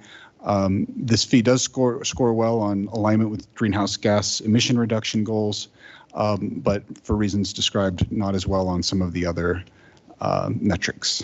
So any questions about this one? Real quick, why do we look at this one as MPG instead of VMT? Instead of vehicle miles traveled? Yeah. Well, the idea is an annual surcharge on a vehicle based on its mile per gallon rating. So it would be a flat annual fee. Yeah, it just seems like there's, no matter which way you cut it, increasing or decreasing, there's a perverse incentive.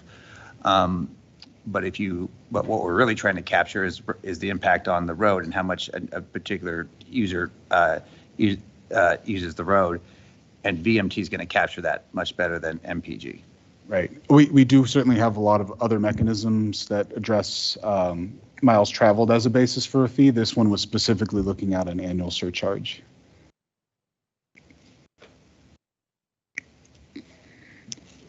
Okay, if there are no questions on that one, or if you have some, we can circle back to it later or even offline. We'll move to the next one. It's also an electric vehicle related question. Here the question was, how would an increased registration fee on electric vehicles impact consumer adoption of those vehicles? And unfortunately, there's not a lot of empirical data on people who did not buy an EV. There's more information available, surveys and whatnot, on people who did buy an EV and what might have changed their mind, but almost nothing available on people who actually did not buy an EV. Having said that, though, we did find some information. The first we wanted to circle back with is, I think Georgia was mentioned as one of those states that have enacted a special registration surcharge on EVs. And the year after they did that, EV purchases pretty much fell through the floor. 83% was the drop. Now, bear in mind, these are small numbers. There was 1,500 EVs sold in 1 year, and then something happened, and then there was about 280 the next year. But it was a big drop. But what the more important factor there is that is when the state repealed its $5,000 state tax credit for the purchase of an EV. So if anything, that just shows how influential a $5,000 state tax credit can be, at least back when this was done, when the price difference between an EV and a gas-powered vehicle was even larger than today. There was one study that was closer to on point, and it was done by UC Davis. The legislature had, I think, wanted them to look into what impact one of these EV surcharges might have on adoption, and they had recommended back that road usage charge would be a much better mechanism, because in their research they felt that there was a 10 to 20% drop in market adoption of electric vehicles if you impose a special registration fee on EVs. And then finally, just with data that was available, you can see the chart to the right plots all 50 states, so each dot is a state, and the number of EVs registered in those states, which is different than adoption, but or new car sales, but that's how many are registered as of 2020. And then down on the x-axis along the bottom, you can see what the registration fees are in those states.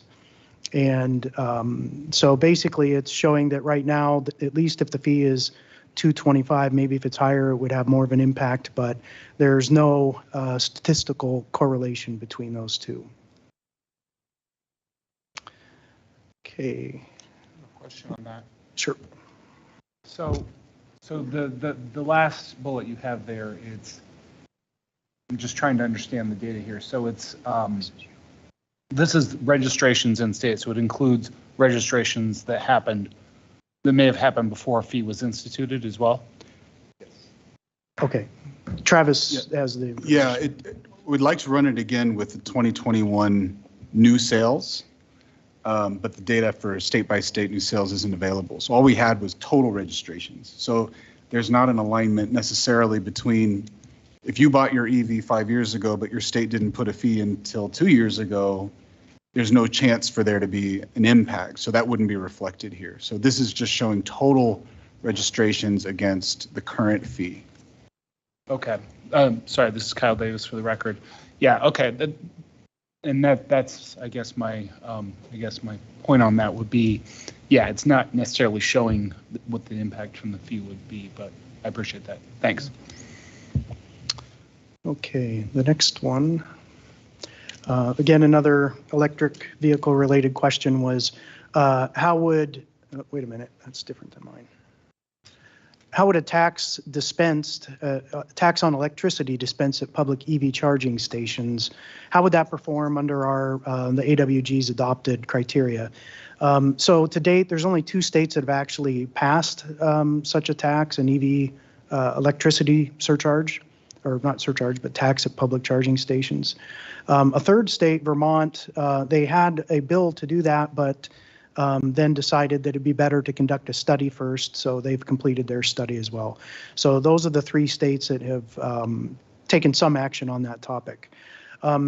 We just noted issues and challenges, and I think this is another one where this is what we looked at is today's circumstances, today's equipment, today's vehicle fleet, today's drivers.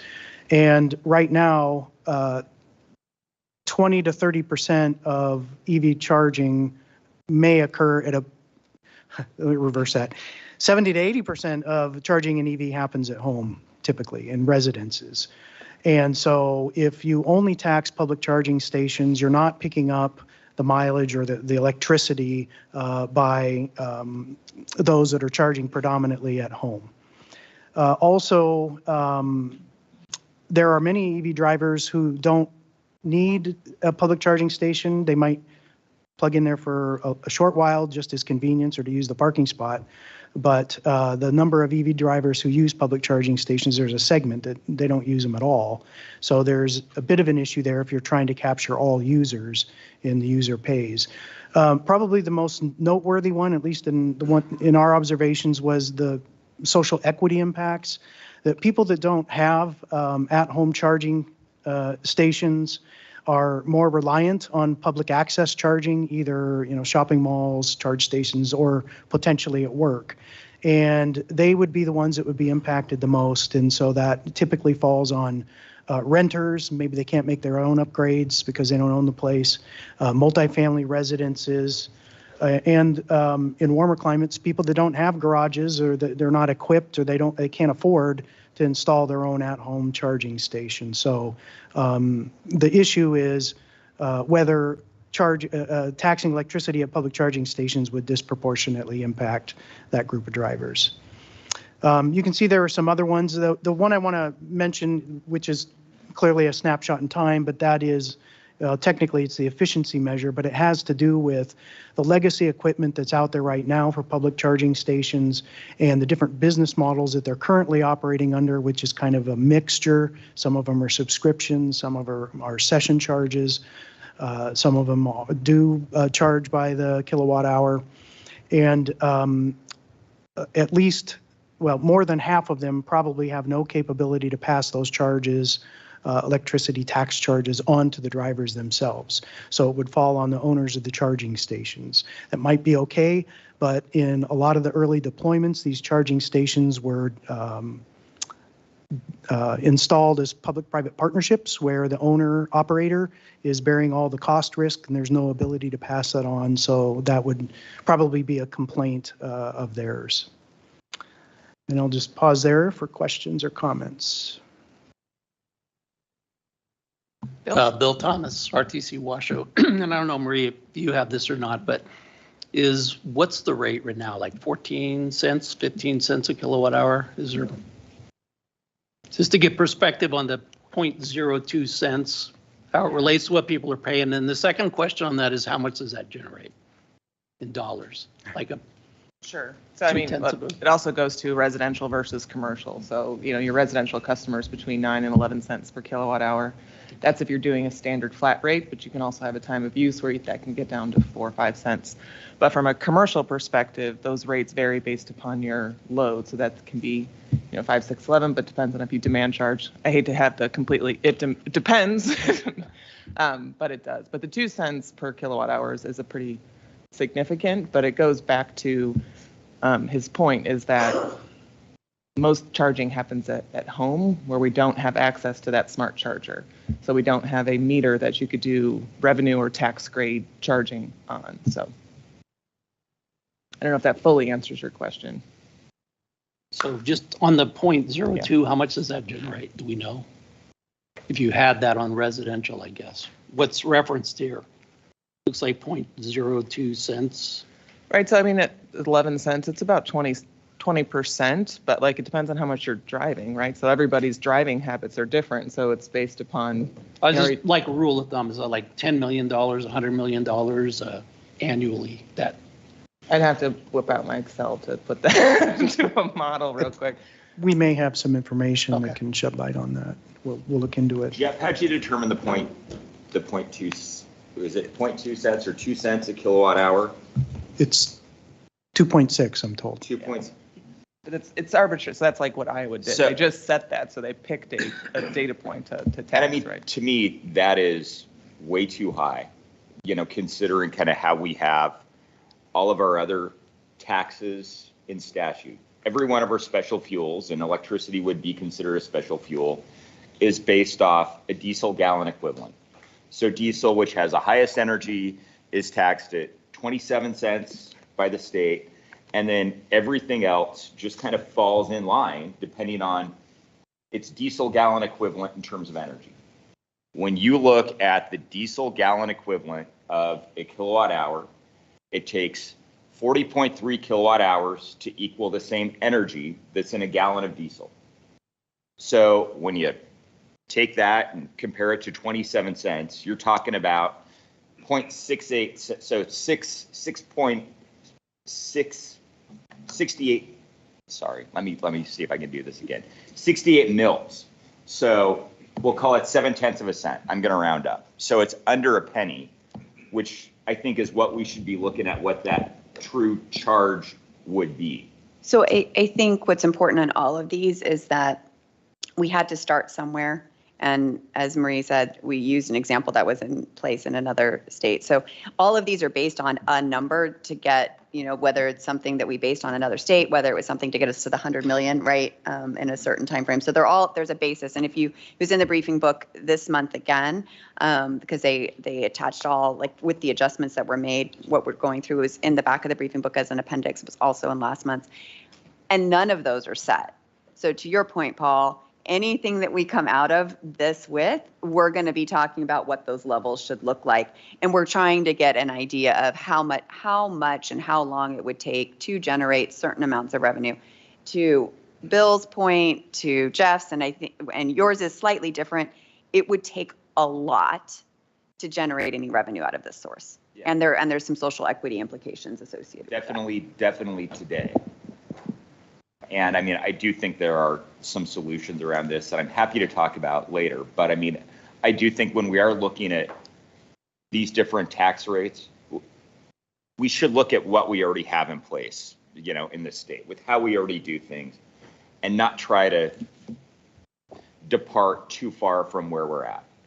If you look at how we tax every other kind of fuel, electricity should be no different than how we tax every other kind of special fuel, whether it's diesel, LNG, CNG, propane. So, I mean, if we put it in that mix and look at it that way, here's what we're already doing. It's not going to be the 2.6 cents or 2.8 cents. It'd actually be substantially lower. So. Okay. We'll circle back and see if there's refined numbers. I don't think it changes any of the obstacles for today for implementation, but we'll come back with the numbers because maybe in the future it would be a different case. Okay, we're into the last question if I can get the slide to move. Okay, another complicated one.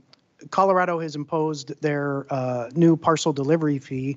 And I think there were lots of questions about how that exactly would work, who's the taxpayer in that in that scenario? Is it actually the shippers? Because at times it's referred to as a shipping fee. So we got some more information, but have to stop short of what it looks like implementation-wise because they're not far enough along for us to have any actual numbers in terms of cost of collection or anything like that. But Colorado's fee, it raises, a substantial amount of money, about $1.2 billion over 10 years.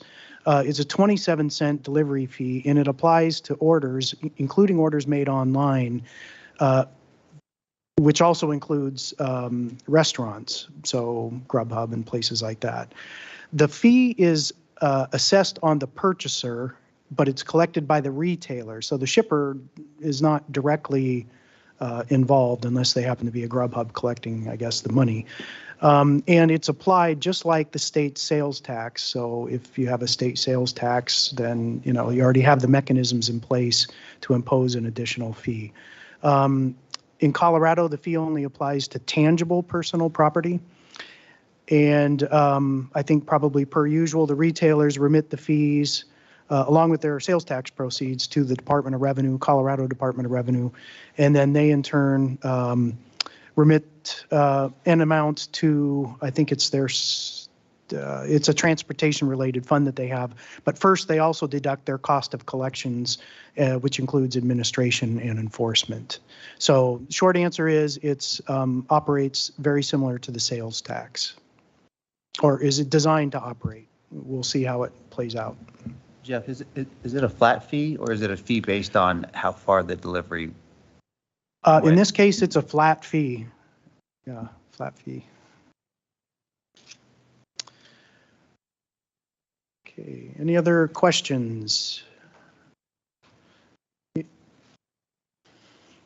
Okay, it's now 10:45, and I think we're scheduled for a break around 10:45. We think we're still maybe a little bit ahead on the agenda, but why don't we all come back at 11? Thank you.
We could have everyone take a seat. We'll get started again.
Okay, we can have everyone take a seat, get something to drink, grab a bottle of water, sit down.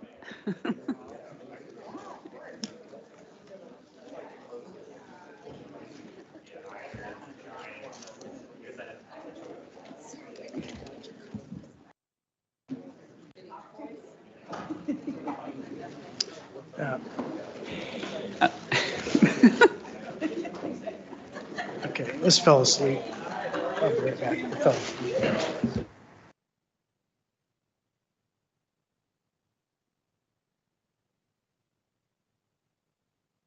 Okay, everybody ready to get started again? And now Jeff's gone. Jeff. Okay, thank you. We're moving into a new segment for the meeting and also the first time for our group. If you'll recall, at the last meeting, we had a very helpful suggestion from one of the members of instead of us 29 members trying to put together a straw man to start with, why don't you put together a straw man? And so we did. We put together 3 of them for you to look at. We're going to try to treat them because, again, it's just mostly to do provide a demonstration of the type of output in an ideal recommendation that we'd have at the end of our process. So they don't reflect necessarily what you want, but we did try to keep them bounded a little bit by what you had said at prior meetings. So we're going to show you 3 sample groupings here in a moment. But first, okay, I'm just not tall enough. Okay. All right. First, you probably noticed that in the briefing book, we republished all of those mechanisms that we went through at the last meeting. And the reason we did that is because some of you had feedback on the ratings, so we updated the staff ratings so they reflected what we heard from you all. And then another comment that we received is, gee, this is kind of hard to compare 25 pages, one right after the other, with all these little dashboards. Isn't there some way that you could kind of give us a general feel for how these mechanisms stack up, at least under the guiding principles, and if we treat all principles as being equally the same? Some are not pass-fail, they're all the same. So this is what it looks like. And again, I think this was in your briefing book. In fact, the numbers that are next to each of these mechanisms refer to the page in the briefing book. No, that's not right. On this slide, these are just making sure that we have 24, 25. So in the green, those are the ones that performed better in a composite rating. Yellow performed okay in a composite rating. There's supposed to be an orange and a red there, but it looks a little washed out on the screen. Third column over, obviously less good. And then in the fourth column, those are the ones that performed the worst in a composite rating. So the reason that we're showing you this now is because we're going to carry forward these little ratings at a snapshot through the next segment of our meeting, and then also into the afternoon when you'll be making your decisions about how you would rate these things and putting together a package. Question, Doug? Thank you. For the record, Doug Busselman, Nevada Farm Bureau. I did something similar to this. What I did was I put together a graph where I did all 24 of the individual items and then also did a tally for each of the principles. And that gave me an idea of how, if our guiding principles matter, how it might score out. And basically I did it with if there was a green, I gave it a 2. If it were a yellow, I gave it a 1. And if it were a red, I gave it a 0. And I've brought along copies if that would be useful, because what it did was it not only gave the comparison in a principle, you know, which numbers, it gives you a composite of how those numbers add up totally across the board and which totals matter the most. I mean, if you have enough for the room. I do. Yeah, sure. We're going to have a handout at lunch. Okay. And so maybe for everyone to actually ponder that stuff. So if you'd be willing to share that at lunch. It sounds like yours may differ and potentially be advantageous in that the reds get 0. So presumably that means that's a pass-fail. But that's up to you all. Again, these are just composite ratings.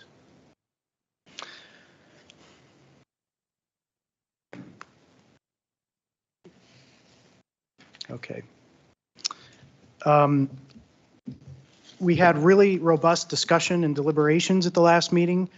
And what we did is went through the meeting, reviewed it on tape a couple times actually, and devised our own sorting mechanism. So this is our assessment of what we thought you said at the last meeting. And we created these categories or buckets that we listed these revenue mechanisms under, so that you had some that were clearly eliminated. One, in fact, you took a vote on, that was the payroll tax, but others were eliminated mostly because you discussed it and someone would say, is everyone okay if we get rid of this? And if there was no objection, then we've put it in the eliminated or to be, but it's to be confirmed by you.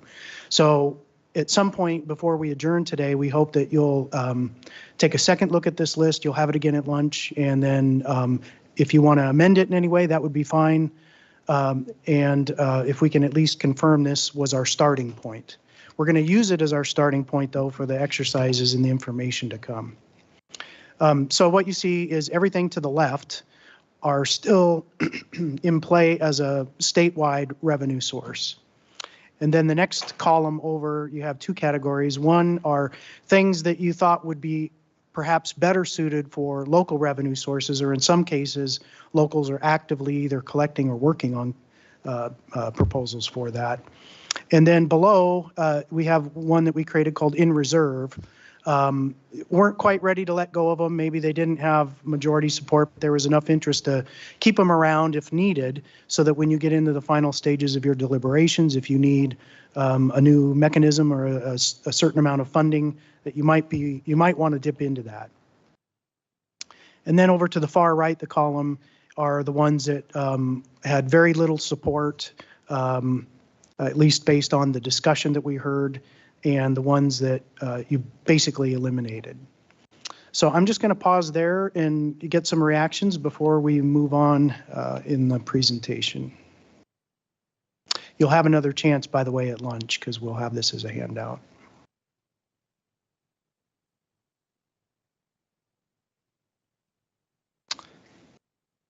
Yeah, I'll start clicking now. That'll give you 10 minutes to think about it. Are you going to set up the discussion or the thinking during lunch? Yes, yes, not just these Vegas claims. They're going to be doing some thinking. Yeah, we'll describe the lunchtime exercise and after lunch a little bit closer to the top of the hour. So what you see here is I guess a construct to be thinking about where those revenue mechanisms fit, not just which ones are more favorable than others, but which ones are better suited for near-term funding, but they might have some challenges in the longer run. And on the opposite side, which ones might be potentially promising for the long run, but they have challenges in the near term.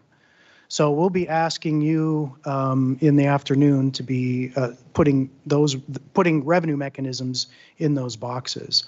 Also, another way of thinking about it is there might be revenue mechanisms that don't have a lot of horsepower. They can raise a little bit of money, but they're not capable of building an entire statewide package around. But you might want or need them as one component of a solution. And it may not even be for revenue reasons. It might be, say, for equity reasons, or there's some other policy principle behind it that you think is important. So we'll be asking you to tag those as well. And then finally, on this slide, we just have it as a little asterisk, but it's will have its own category as well, which is identifying which revenue mechanisms, well, we've identified which ones are flexible. You let us know in the end which ones are of interest and that you would like to see in some recommendations. So that's the basic construct. I'm going to just take a turn to my team to see if there's anything we should add here. Oh, nope. Okay.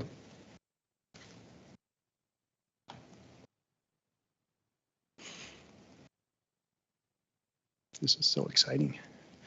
Okay.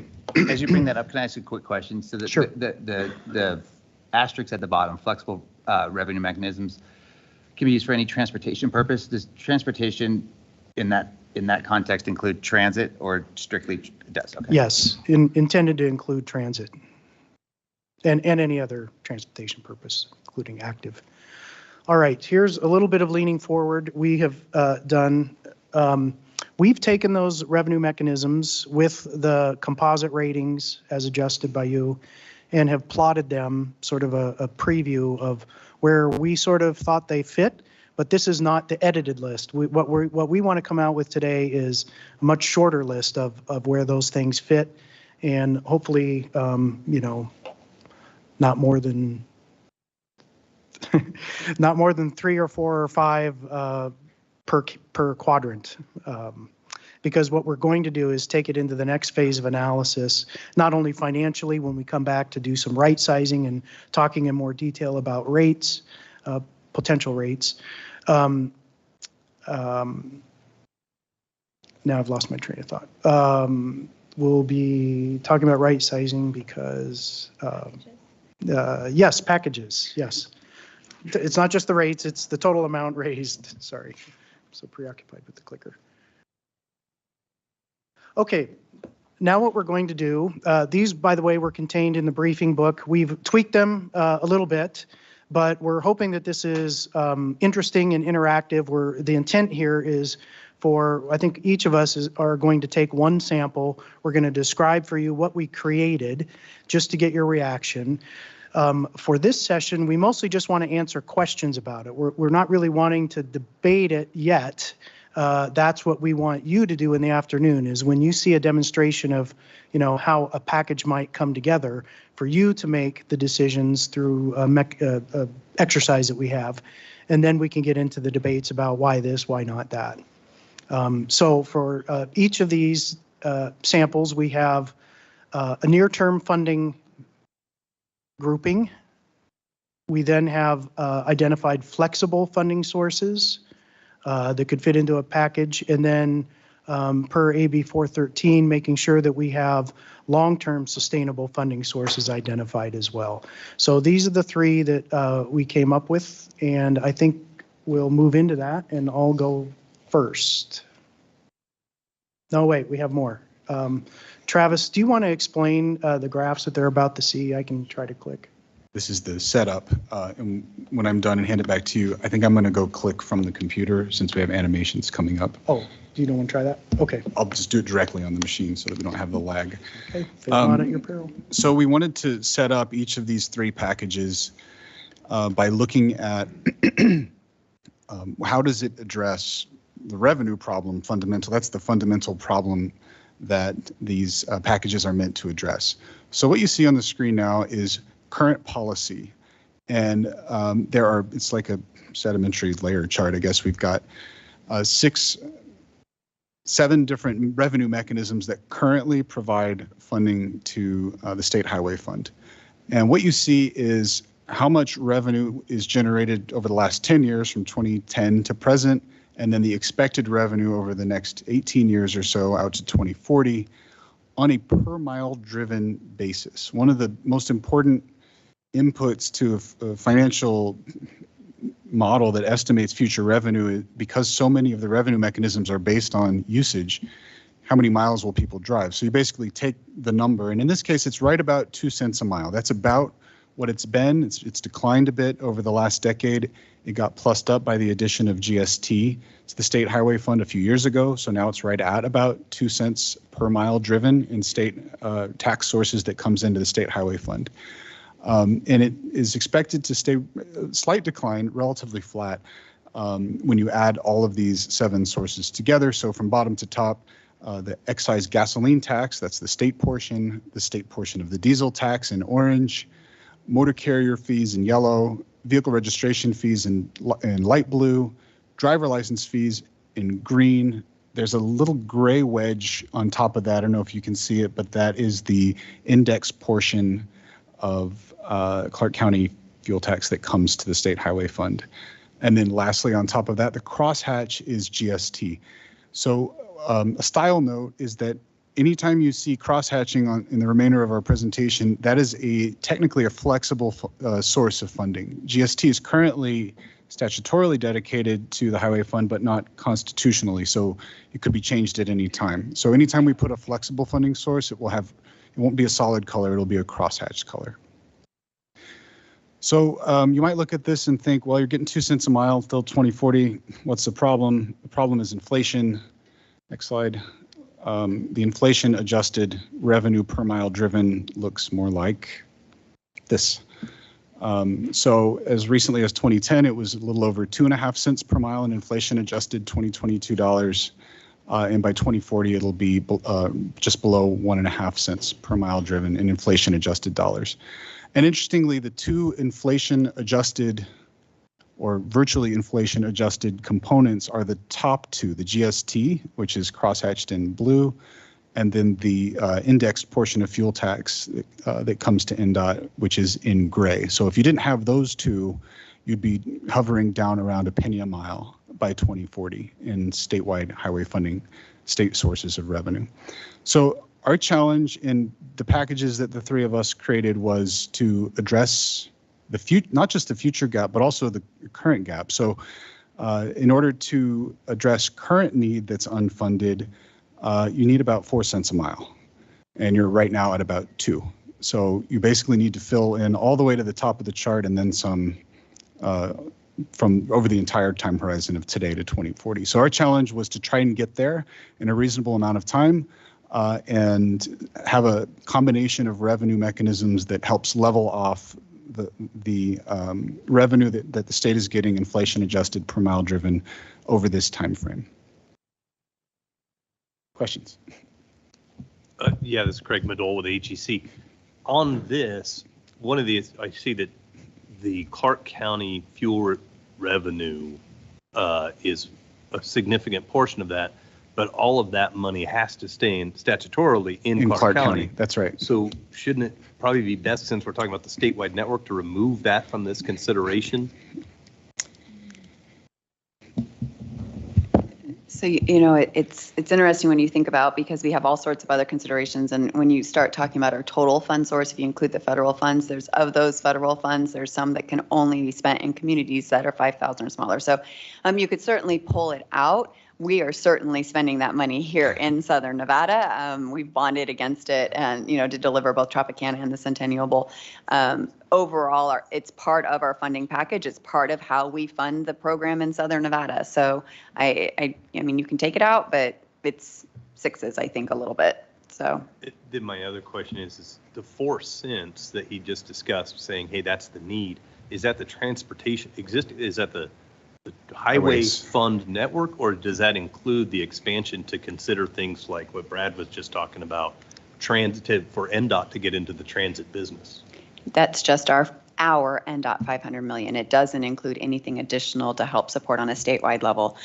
Transit, which we have talked about it as a need. That is something we've talked about, but the 4 cents does not include that additional state. Because I see that we're talking about flexible funding sources. If we need the full full 4 cents to be in the highway fund for road work, what's the true bogey we're chasing? What is that real number? Is it 5 cents, 6 cents? Because if we're going to peel some of these fundable or flexible funding sources out, we've got to make sure we're chasing the real number, not the 4 cent number. So I think there's two pieces of that. In the rural transit space, we're currently doing a rural transit study to really understand what the rural transit space is. That would be an NDOT gap, but we don't have that full accounting right now.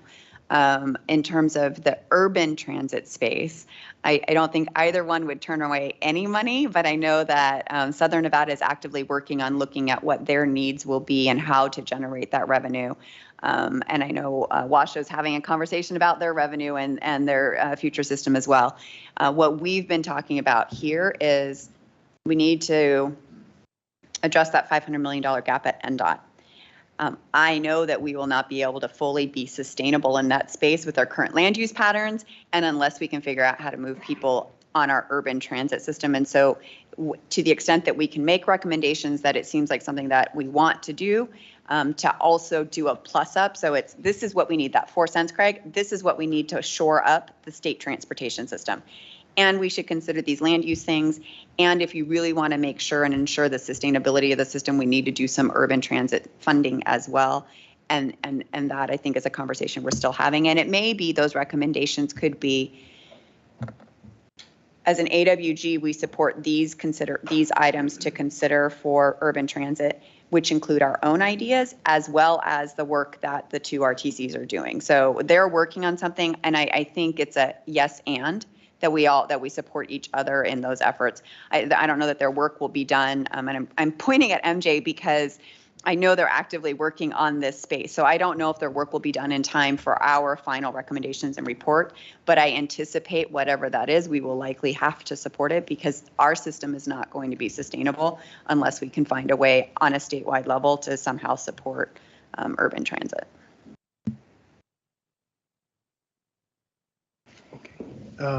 Travis, do you want to explain the last slide? Oh, wait, we got some more questions over here, Cindy and Carlos. I don't know that if it's a question, but an observation, because on a national level, since our last meeting, there's now a discussion about waiving the federal tax. And so I think when we talk about maybe increasing our excise tax, I think there's a challenge because of the waiving of the federal tax and where that discussion's going nationally. I don't know, because it's all pretty new. And then, there's been a lot of debate in the paper, just NRS, where does that federal money go? It doesn't go away. We still collect it. So I just think it's all new discussion, and it'll be coming up pretty quick before we come up with our final recommendations.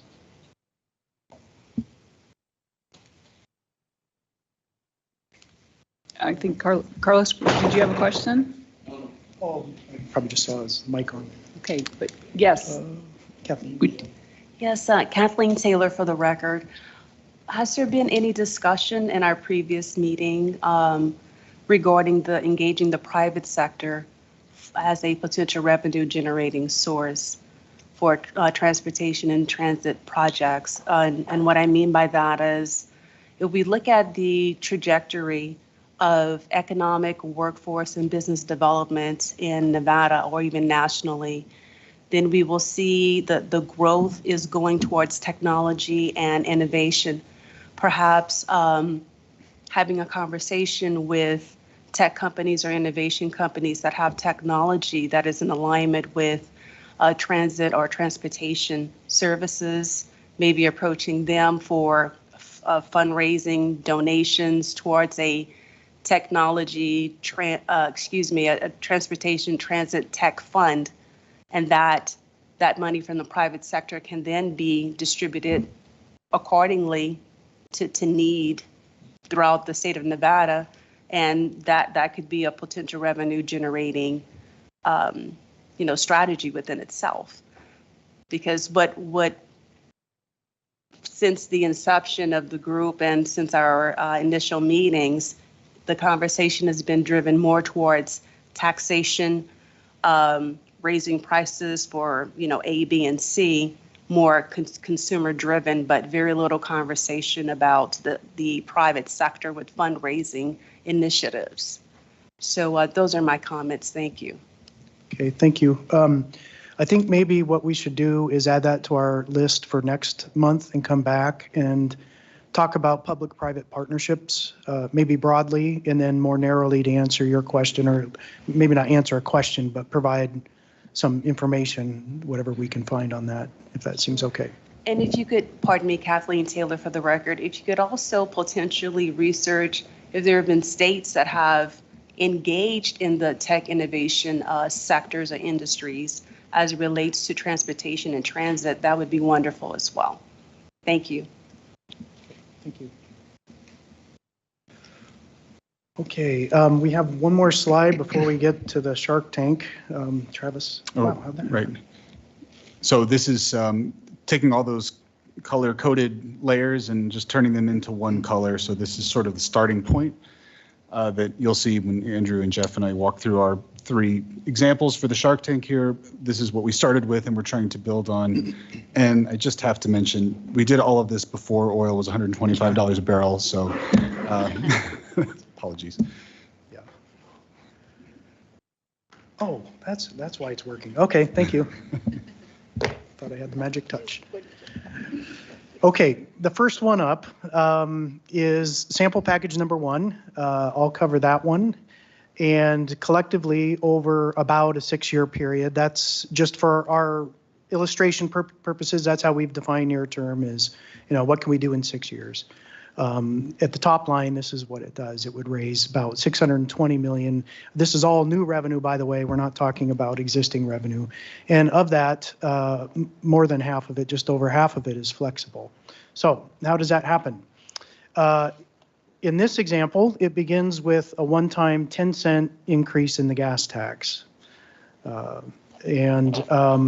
Thereafter, instead of or in lieu of an index on the state portion of the gas tax, this portion, there would just be a simple 1 cent increase, 1 cent per year for 6 years. So 10 cents plus 6 cents, but it's 1 cent per year. And at the end of the 6 years, if the public, I guess, wanted to renew it, they could, and it would continue 1 cent additional per year.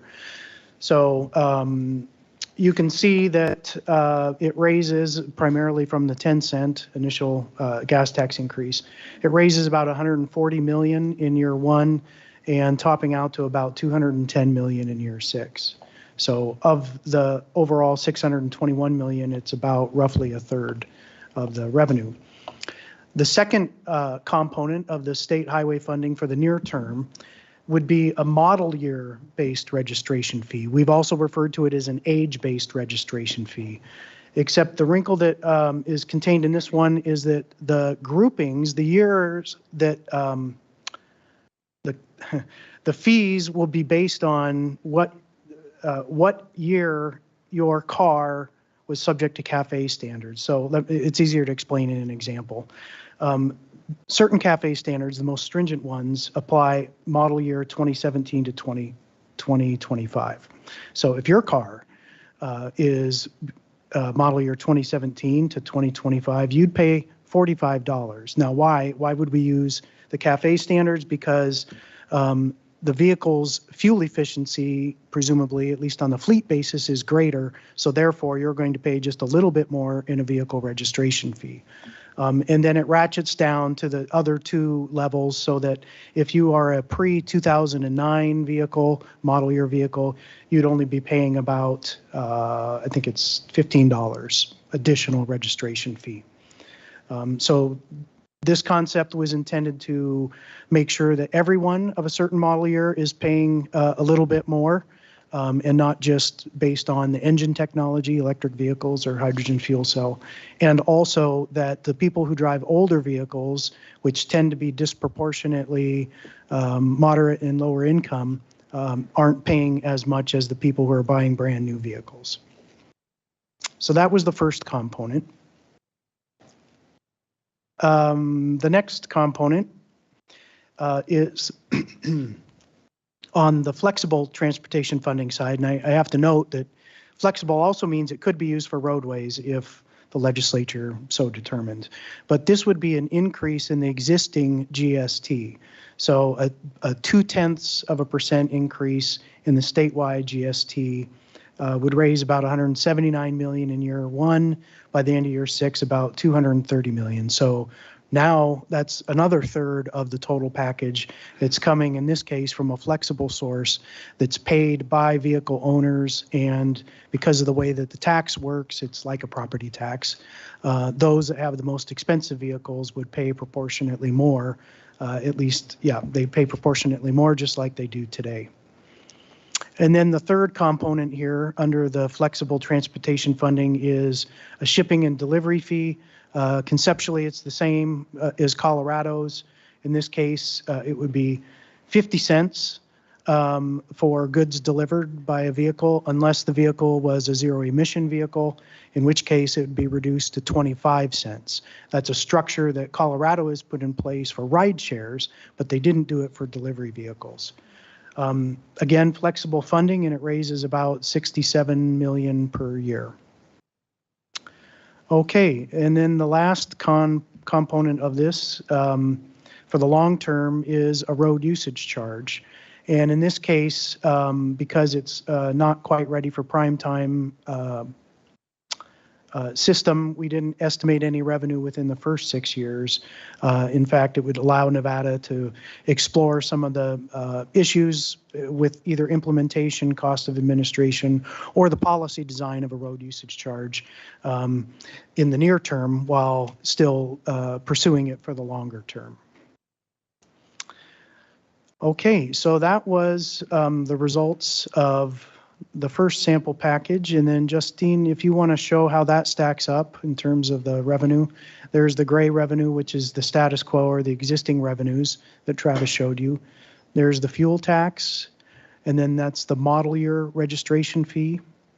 In the future, kicking in, looks like in about 2030 or so, a road usage charge. And then for the flexible sources, there is an immediate delivery tax and the GST at a very healthy amount. So that's one example of probably the most robust package, I think, overall that we had. We can answer any technical questions now, but we're not proposing it, we're just illustrating. Yes, Kyle has one down there.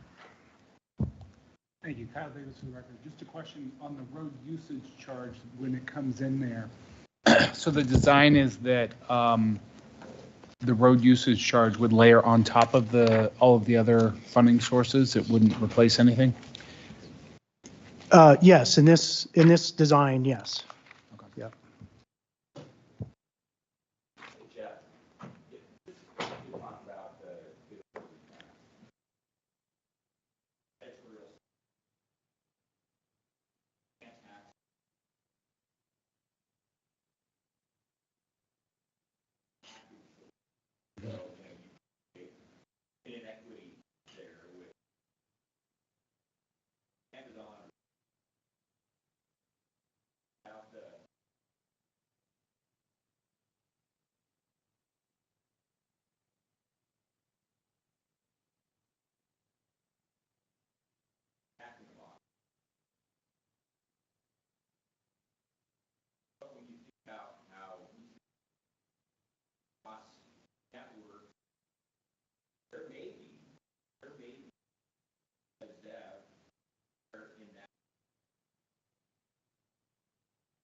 So, I mean, that's just where I have some.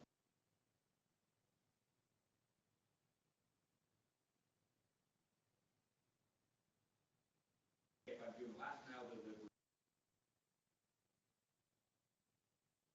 house, I get just thousands of miles that that package covers. Mm-hmm. There's just, you know, I just have questions about how you would stop with that. Right. Okay, that's good, good insights. These are the types of things, feedback that we need because we collect them, and then we'll have a list at the end if a mechanism like that stays on your list for consideration, that we'll have to go back and dig deeper. It may be that for reasons you described, that's not going to work out the way that we had, conceptualized. Thanks, Virginia. Paul Morakin for the record. Quick question on the delivery fee, just to clarify. So it was parcel deliveries, it was restaurants in Colorado. Did it also include grocery store deliveries, or just to clarify what that encompassed? It's everything that's subject to the sales tax, and I have to admit, I don't know if they charge a sales tax on food in Colorado. Okay. All right, thank you. Yes. Jace Farmer, UNLV. Just from my understanding, how did you all determine the 50-cent delivery fee and the 25 cents? Well, the breakout is mimicking Colorado's. Actually, theirs is for passenger rideshare vehicles. So we just halved it. And the amount is completely, it was an amount that seemed reasonable. There was some parity a little bit with Colorado, and you can see the slice of revenue that it raises. But again, these are just food for thought for you guys to react to.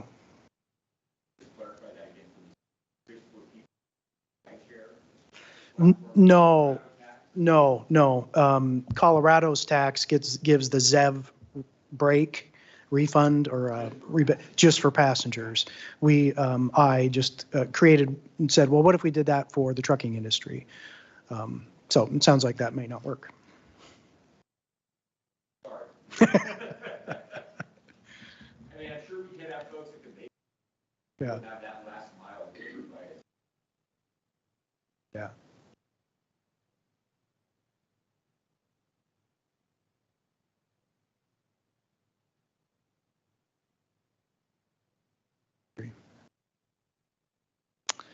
Okay. We're going to move on to the next sample package, which is going to be Andrew. Great. And the second sample package provides some similar revenue mechanisms, but structured a little bit different in terms of the rate. This particular one brings in roughly $466 million by 2029, with $69 million in flexible funding. This package also includes a fuel tax increase, but it's structured differently, and it is over the course of 3 years. It's 6 cents over 3 years for a total of 18 cents after the third year. So part of this particular package is designed to implement the tax increase slowly and incrementally over a couple of years, but ultimately stops any sort of increase, unlike the first package. This particular sample also includes a statewide fleet fuel efficiency index. So the fuel tax would be indexed to the average fuel efficiency of all light duty vehicles and increase accordingly. And the revenue must be spent on roadways. So this is not a flexible funding. This must be used for roads and bridges. The third component increases the base vehicle registration fees. So the current base license fee would increase from $33 to $75. And I neglected to note the estimated revenue. With the 18-cent fuel tax increase over 3 years, it would bring in roughly $253 million by year 6. And the fuel efficiency index would raise about $30 million in year 6. And then the increase in registration fee would be roughly $105 to $120 million per year. The fourth component would be an increase in the transportation connection tax, and this would be an additional 2% surcharge on all rideshare and taxi cab trips. Currently, there already is a transportation connection tax that is imposed. This would be an additional surcharge on top of the tax that exists. This would bring in roughly $25 million per year on average. And then the final component would be a tax on auto parts. So this would include a 2% tax that would be levied on purchases of all different kinds of auto parts, such as tires, motor oil, electric vehicle batteries. This is certainly not an inclusive list. There could be other auto parts or car components that could be taxed, but these are generally the big items that are taxed in some other states when a tax on auto parts is imposed. This would bring in roughly $55 million a year on average. And then finally, the long-term component is similar to that of the one that Jeff spoke of, which would be a road usage charge. And a summary, so this raises about $466 million by year 6. It includes about $69 million in flexible funding and then lays the groundwork for continued NDOT work on future replacement of gas taxes. And you'll see here the current status quo in gray, and then the fuel taxes over the course of 6 years, the vehicle license fee increase, as well as the road usage charge on top of that. And then the flexible funding on auto parts, and yes, there's the yellow, the teeny tiny private for hire excise tax. So again, this brings in roughly 466, and this is again just a sample. These were ideas that that Jeff, Travis, and I came up with that can be utilized and torn apart and edited and all the above. So questions? Yeah, Julie Butler from DMV.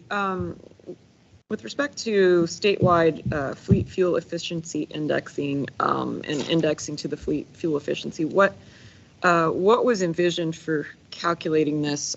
Who calculates this? How is it calculated? How are you assuming this would be assessed, et cetera? Yeah, good question. So, yeah, why don't you take that one? You're better. Sure. So we looked at the average miles per gallon of the fleet. And so suppose the average MPG of the fleet increased from 1 year to the next by 2%, then the fuel tax rate would increase by a like amount, also 2%. So how that gets calculated, we did not solve for that. It's too early in the process. I'm sure there could be a variety of ways to do that, including working with DMV's registry data like we've done for some of the earlier analysis.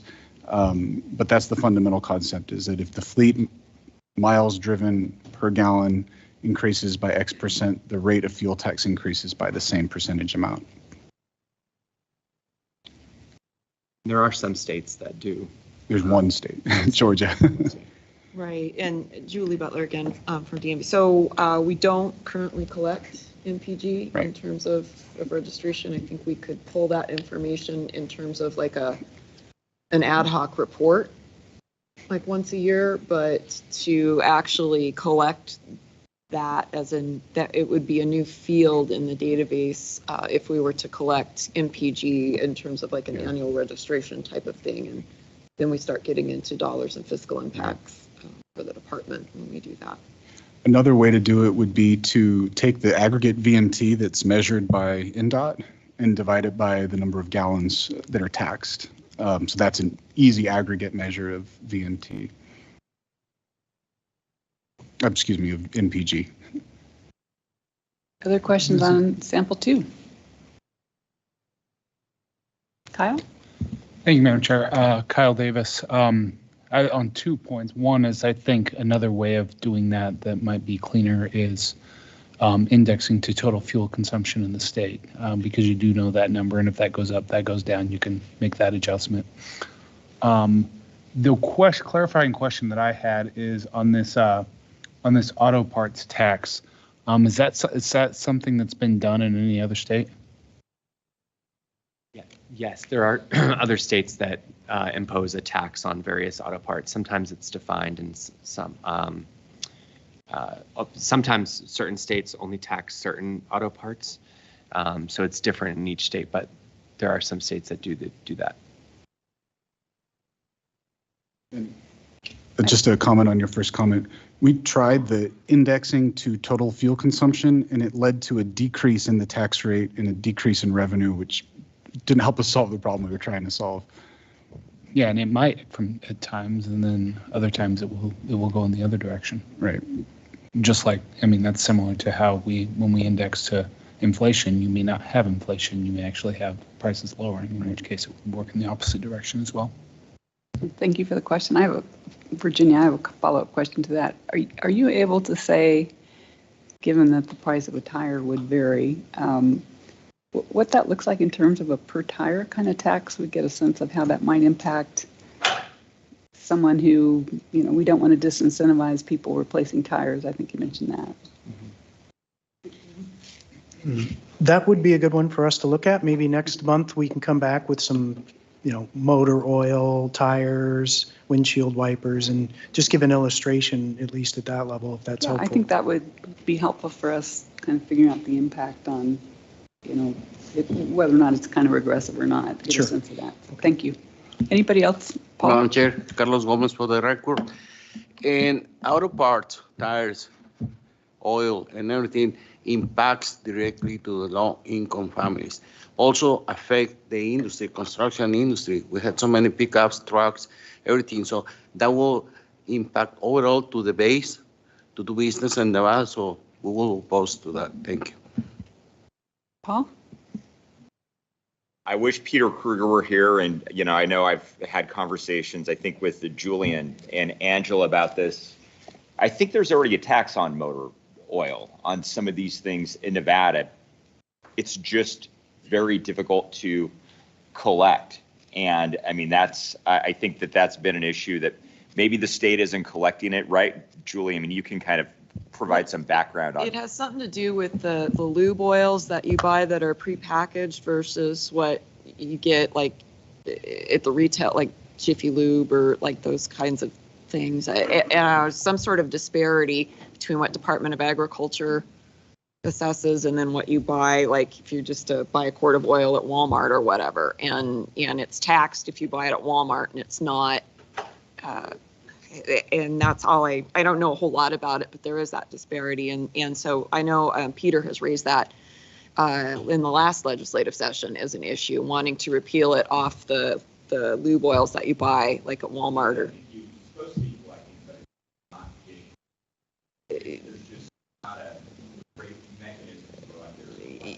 Yeah, exactly. I think we already have a bit of a challenge just in that one area. May or not be addressed or fixed,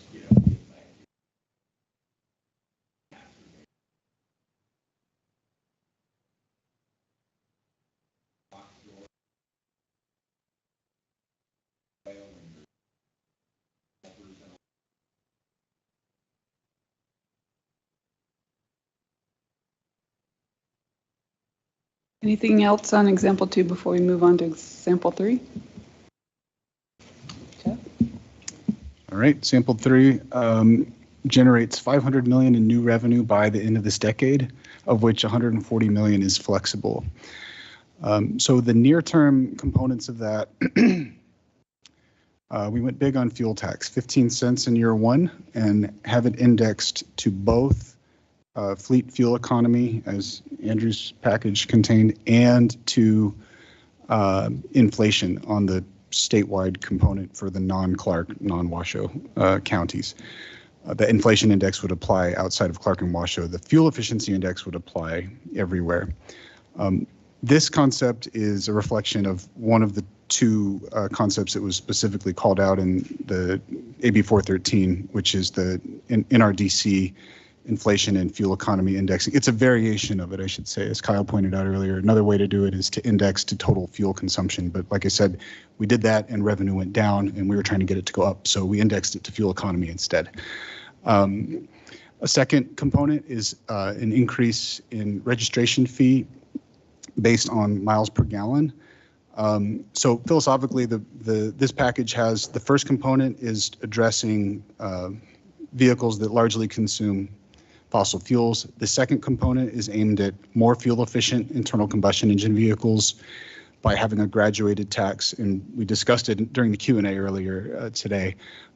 So basically, the higher MPG your vehicle, the higher tax you would pay to balance the fact that you'd be paying less in fuel tax.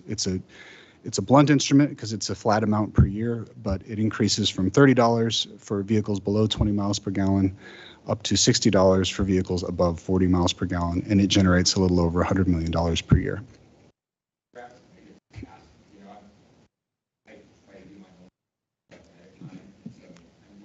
The numbers are different.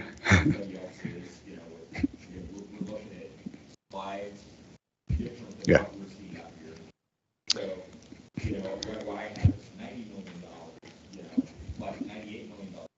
Yeah. Yes.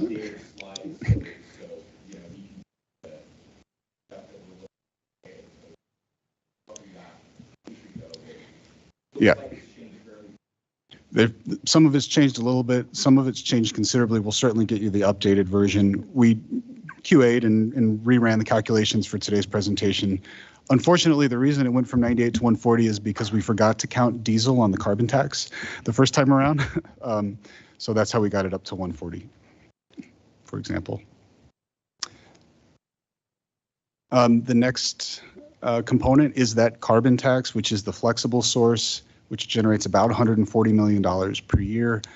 We set it at $40 per metric ton. There are a lot of ways to implement a carbon tax. Fundamentally, one of the simplest ways is to do it like a fuel tax, and it comes out at this level to about another 10 cents per gallon. But if it's collected upstream as a carbon tax, there's an argument that that could be a flexible source of funding. And then lastly, a slight twist on, yeah, or well, if you tax at the refiner level, most refineries are out of state, so you'd have to do it at the distributor level. Tiny, yeah. No, it would have to be at the wholesale level, not the refinery. Hey, Paul, can you just use your microphone and just everybody reminder, because we're streaming this, and I want everybody to hear all this great commentary. For the long-term component, the twist is that this is a road usage charge only on non-gasoline vehicles, and it doesn't start until 2030. So again, the fuel tax and carbon tax are aimed at the less fuel-efficient vehicles. The Mpg fee is aimed at the more fuel-efficient vehicles, and the road usage charge at vehicles that don't use fuel at all. This is a reflection of the Utah model that was one of the two models that was called out in statute for us to look at as well. So again, in summary, about $509 million in new revenue by the end of the decade, of which 140 is flexible. You can think of it as the fuel tax. You dial it up now, but it fades, and during that time you can dial in new revenue from the Mpg fee and the road usage charge. So here's what it looks like. There's the status quo, layer the fuel tax, the Mpg fee, the road usage charge on electric vehicles, and then lastly, a flexible source, which is the carbon tax.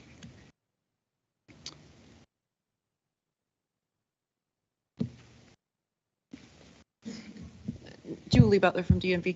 Was just so I'm clear, so in the thing that distinguishes the road use charge between sample 3 and the other two were on all light duty vehicles, and correct. The final one was on just EVs? That's right. And so is that on all newly registered vehicles, or because you still in your chart there have revenue coming in from the fuel tax under scenarios 1 and 2. So right. In 1 and 2, it was not a replacement, it was an additional. So you're still going to pay, if you have an internal combustion engine, you're still going to pay at the pump and you're going to pay per mile? Under scenarios 1 and 2, that was the concept. Under scenario 3, it's only on electric vehicles. Wow. Okay. Thank you. No pride of authorship, by the way. We were just trying to get the numbers to work. Questions on sample 3? Are we ready to get some instructions? Let me, you want to do the instructions? I have some announcements. Okay. If you want us to talk about what we're doing over the lunch hour first, or if you want to do announcements first. I'll do the announcements first, because it sounds like that's what you would prefer. I want to thank Lamar Jones of IBEW for lunch. So thank you, IBEW, for lunch. Lunch is in the hallways. There are names on the bags. We have a couple of extra for anybody who showed up and didn't make a reservation. So I can't read it. I can't either. I think it's for official members. Okay, official members. So, yeah, I think that's for official members only. Okay. So now you want to give the lunchtime instructions? Okay. Around the table, Andrew's passing out a handout. It's something that you've seen today, 2 slides. And it, on one side is the revenue mechanisms, our interpretation of what we heard at the meeting. So when we come back, we want you to comment on whether these categories are correct for our next starting point. And then hopefully by the end of the day, you will have crossed even more out. But that's what's on this side, along with the color coding for the composite, just as a FYI. On the back side, you'll see this, it's projected on the screen now. It's the quadrants of state highway funding sources, large or primary options, and then supplemental options potentially, broken down between near-term options capable of raising revenues in the first 6 years, longer-term options that might be better for a little more preparation, if you will. And then at the bottom, we've just put an asterisk there, but flexible mechanisms. If you look at if you read across, you can see some of them have asterisks. Those are sources that can raise flexible funding. So after lunch, we'll come back. We'll go through what the exercise is going to be, but basically what we're going to ask you all to do is to create your own package. Now you've seen 3 different samples in the long run, how we want that to turn out. We have to start by having you all help do the sorting and reducing, hopefully, at the end. Do we want to go further? Oh, yes, Doug Busselman has a handout too. Is that? Yes. Okay, great, terrific. So let's make sure we take a look at that as well. Break and then come back at 1. All right. We'll see you all back at 1. Yes, I'm sorry. Can we give Assemblywoman Monroe Moreno? Unfortunately, I'll have to leave. I won't be back after lunch, but I just have an ask. As you go through this, there's a lot of fees, taxes. We all know that to get to the answer we need for this state, it's going to be painful. And we're not all going to get exactly what we want for our organization that we represent. I'm asking you to be open-minded as you go through the thought process and the discussions that we have. We're all going to have to eat it a little, but know that taxes and fees require a 2/3 vote in the legislative body. So keep that on your mind, but also keep on your mind the political will of our constituents that will have to be paying this. That's all that I ask as you go through this. Thank you for those comments. That is a little dose of reality into what we're doing. So thank you very much for that. We'll see you all at 1.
I'm gonna go with the.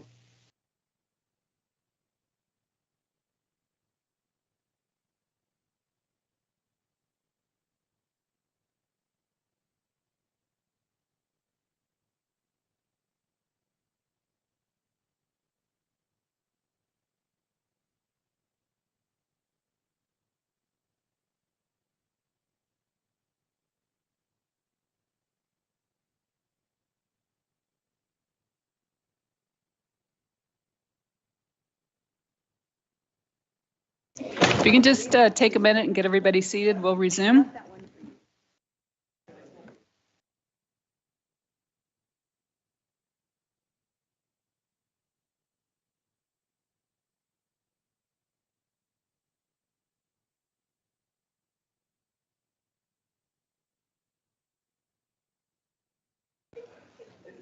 And while you're all getting seated again, if you did not take the opportunity to sign in at one of the sign-in sheets, would you please do so? So if you joined us late and you didn't hear the announcement and you didn't sign in, please take this opportunity to sign in now so we have a complete record of who's attending.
Okay, while we're waiting to restart the presentation, also have a request here that you all please remember to activate your microphone and speak into your microphone and say your name for the record before you speak, and that way it'll be a lot easier for us to get minutes and keep a record of what's happened. So now that Jeff is seated, Jeff, back to you.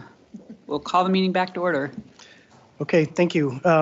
Justine, I think you have this lunch hour handout, plus what Doug Busselman provided, which is, thank you for doing that. That's very good. It's easy to see what happens over the time horizon.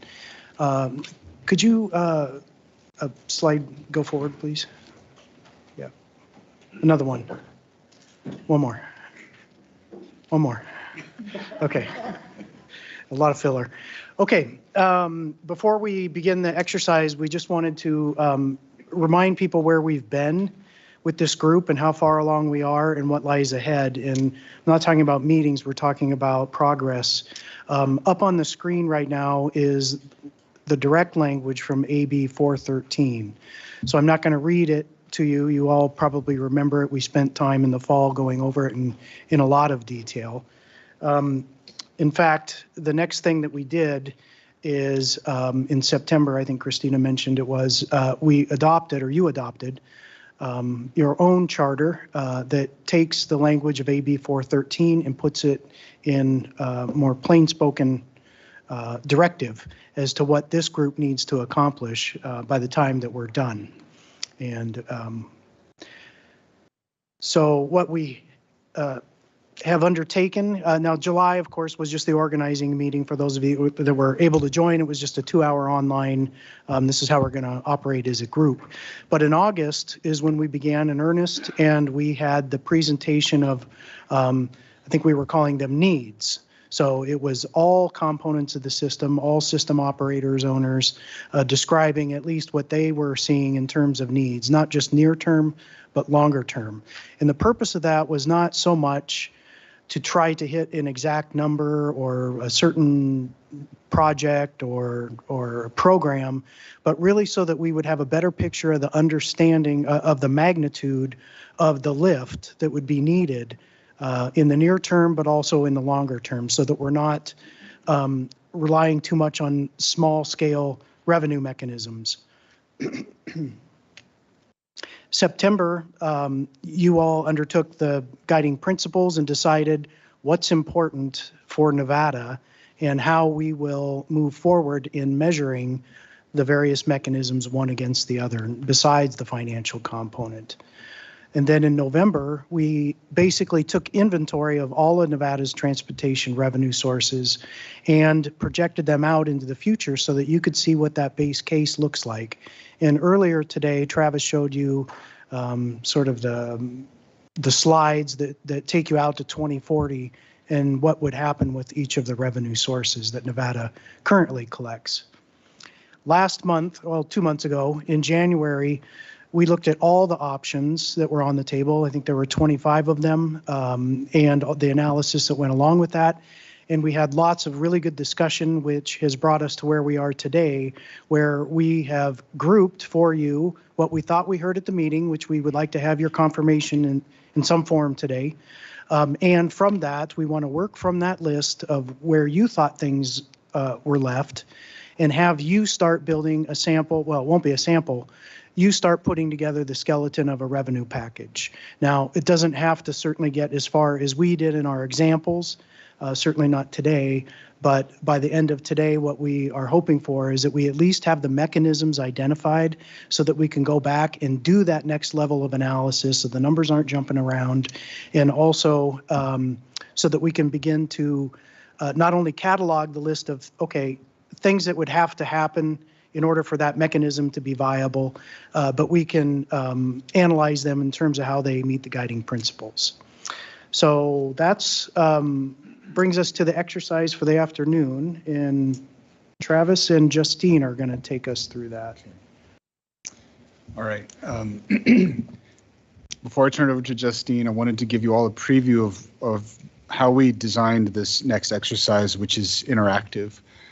We broke it down into small pieces because solving the challenge or the problem of sustainable revenue is not something that's easily done in a group conversation because there are so many moving parts and components. So here are the bite-sized pieces. Current statewide transportation funding methods, according to our problem statement, do not provide adequate funding to meet the existing and near-term needs for the state highway system.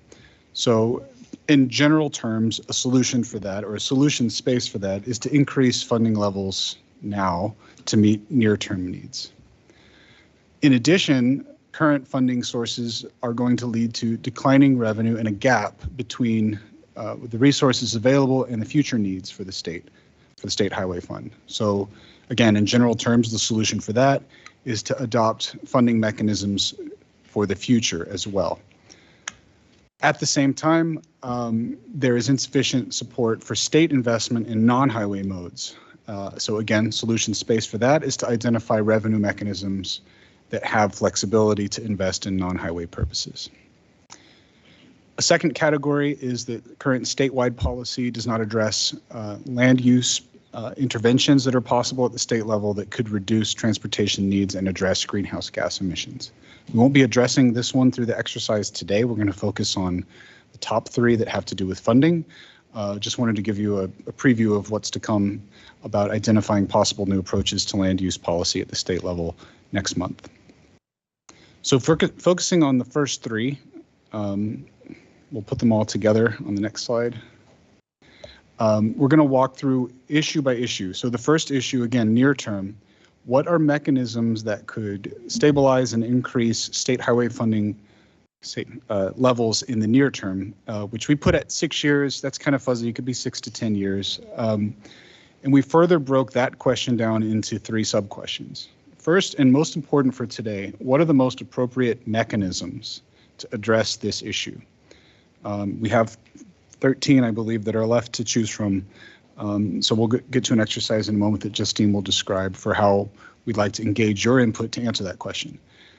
The second question is, how should those top choices of mechanisms be balanced? Not quantitatively, we're not looking for you all to tell us, raise the gas tax X cents today. We just want to know, order of magnitude, do you want it to be mostly this mechanism, mostly that mechanism, a balance of these 3 equally?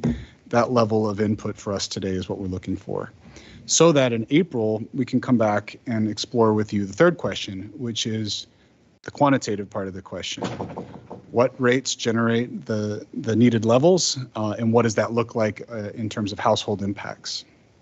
So today, again, it's what are the mechanisms and how should those mechanisms be balanced to address near-term funding needs? Next month, we'll get more quantitative about the rates that can be set to address the level of need that's been identified.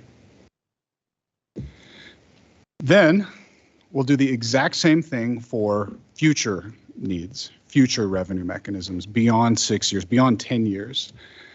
So again, the questions here are exactly the same as they were for the near-term mechanisms. The first question we ask you is, which mechanisms are most appropriate to address long-term funding, 6 to 10 plus years into the future? How should those mechanisms be balanced? And then coming back to you in April to explore the quantitative side. What kind of rates are we talking about? What kind of household impacts and what kind of revenue do these mechanisms generate?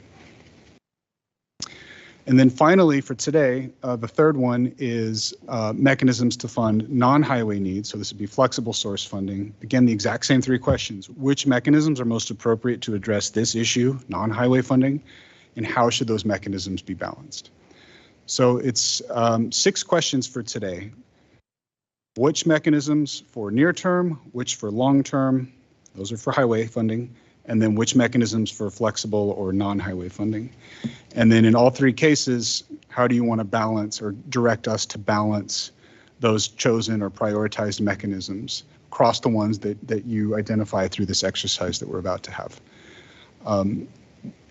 One last point is that we're not, the direction you give us today is direction to the project team to go do a deeper dive on the indications that you make so that we can go put pencils to paper and give you a more detailed look at the impacts of the prioritization that you give us today. As Jeff described, produce some answers to some more specific questions about things that need to happen for certain mechanisms to be viable, and then also some of the more the impact analysis on households, for example, and addressing the guiding principles. And then lastly, issue 4, which we will talk about next month, is about land use and what statewide land use issues should be addressed and what are the most appropriate policies to consider at the state level. We'll take this one for next month, but just wanted you all to see we're going to follow a similar, or intent is to follow a similar process for this question as we're following today for addressing the funding mechanisms. And I think the next slide is you, Justine. So Justine's going to walk us through the exercise of trying to have your input to help us have direction to create a funding package that we can analyze in more detail. And we're looking for 3 or 4 mechanisms for each category at the end of the day, near-term, long-term, flexible. We had 24 in January, so we're looking for significantly fewer today. All right. So we know it's always great to fill everyone with carbs and sugar before we're leading to a lively discussion. So just as I'm standing up, we'll have you all stand up shortly. So as Travis outlined, we're going to be working with you all to identify revenue mechanisms, ideally 3 or 4 per categories of near term, long term, and flexible for our team to take a deeper dive into analytically and to come back for discussion next month. So everyone at their table should have a stack of Post-it notes. Here's how the voting's going to work, and we're going to start with issue 1, question 1. Everyone who is a voting member gets to use 5 Post-it notes. You're going to write your name on every single one for the sake of our public record. And what we're going to have y'all do is come up, and right now we have 13 different categories of revenues listed. So I'm just going to, for the sake of transparency, read through these. Increase rate of flat tax per gallon excise tax. And if you want to follow along, this goes with this side of your handout here, not the one with the blue boxes, but the list. So first one. Second, add fuel efficiency index to flat per gallon excise tax. Add inflation index to flat per gallon excise tax rate. Add sales tax based on price of fuel. Add variable rate excise tax based on price of fuel. Increase value-based rate of governmental services tax. Carbon tax. Increase the basic vehicle license fee. Add fee based on vehicle weight. Add fee based on vehicle age. Add fee based on vehicle fuel economy rating. Distance-based charge for light-duty vehicles. And parcel delivery fee. You'll notice there are more revenue options listed on your handout than I just read.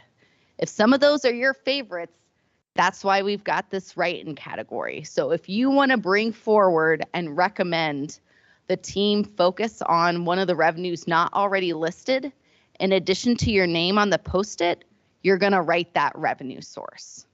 So you've got 5 post-its, but that doesn't mean you have to vote for 5 different revenue sources. If you really love a carbon tax, and that's what your stakeholders would be interested in, you have the flexibility to put 2 of your post-its or 3, however you choose to vote, on this carbon tax area.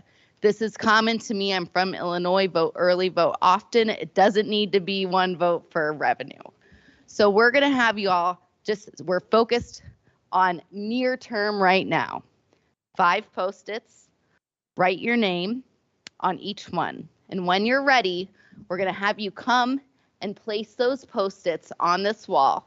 Once everyone's done, we'll have a discussion, and the outcome of the discussion is going to be selecting ideally 3, maybe 4 revenues that we're going to take forward for further analysis and discussion next meeting. Does anybody have questions? Should we be writing a name or should we put our organization on the sticky note? What's easier for you guys for? I was name. Name is fine. What we're going to do with that information is probably reduce it into the meeting minutes, and we'll put the affiliations with the names. We can obviously figure that out. All right. You can let any member of the team know if you have questions, but let's go ahead and start thinking about those top 5. Yes. One disclaimer. Yes. You're voting for what to tell us to study in more detail for next month. You're not saying I support X, Y, or Z.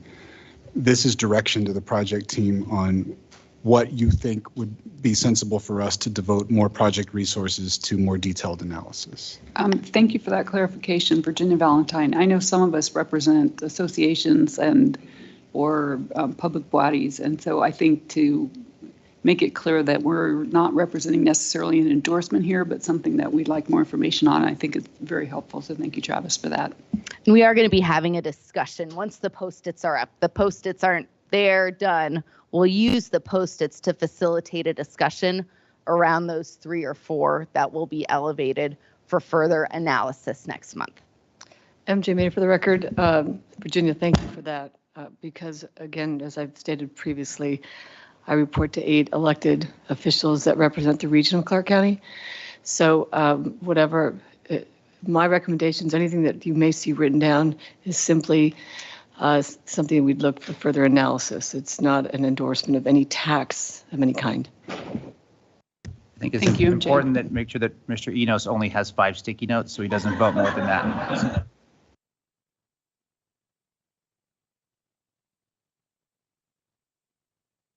Sorry, I have to make that disclaimer too about the tax piece. You report to 8, I report to 30. So not endorsing taxes, but thank you. I just want to make sure that's in the minutes. So okay, I'm not going to. Sandra will know that my board will ask me. So I think that kind of applies to all of us at this stage. So I think we're all agreed that right now we're just looking for 3, 4, maybe 5, I don't know, that we can advance to the next level. So I think everybody's got that same concern about this isn't endorsing at this point. So with that understanding, are we ready to stand up? Okay, let's go.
All right. Thanks, folks, for voting in round one.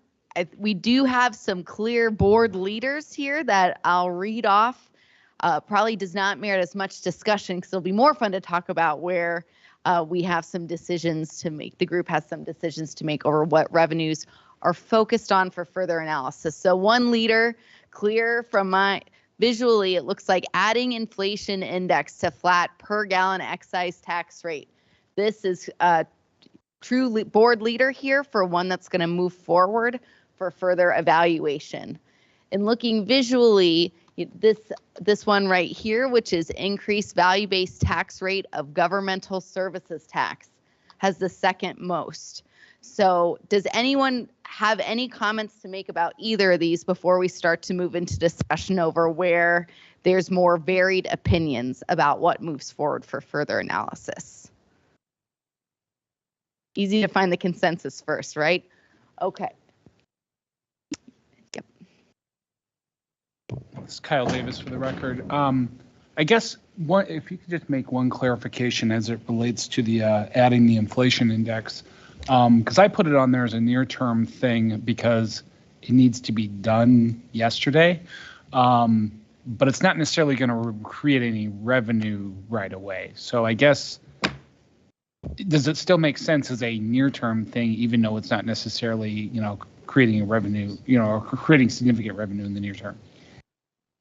So that's a great point there. When you think about the other side of the handout, when we look at the supplemental revenue sources for things that make sense in the long term, but may not be the one key source that's going to solve all issues. I know that's where our team had initially put that. So it seems like from this group, it makes sense to move forward, but this isn't going to be the sole source of revenue that wins the day and gets the revenue package, if you will. But I don't know if any of my teammates want to add any further comment there. Okay. Kyle, does that? Okay. Great. All right. Well, let's start to pick at some of these. Oh, yes, Travis. Can you read the ones that don't have any Post-its? Add sales tax based on price of fuel. Add variable rate excise tax based on price of fuel.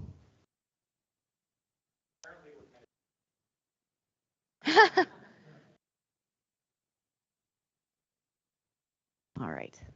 Well, what we're going to do from here is for some of these where there's varied opinions, we'll spend a little bit of time talking about each of these to see if we can build some consensus around the 3 or 4 near-term revenue sources that the team will focus on more analytically moving forward. So I'm going to take this first one where my colleague Jeff Doyle is increase rate of flat per gallon excise tax.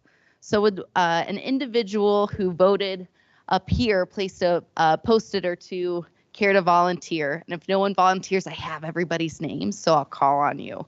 But all right. This is Craig Madole. Yeah, I mean, it's our existing structure. In the near term, it's the most simple solution.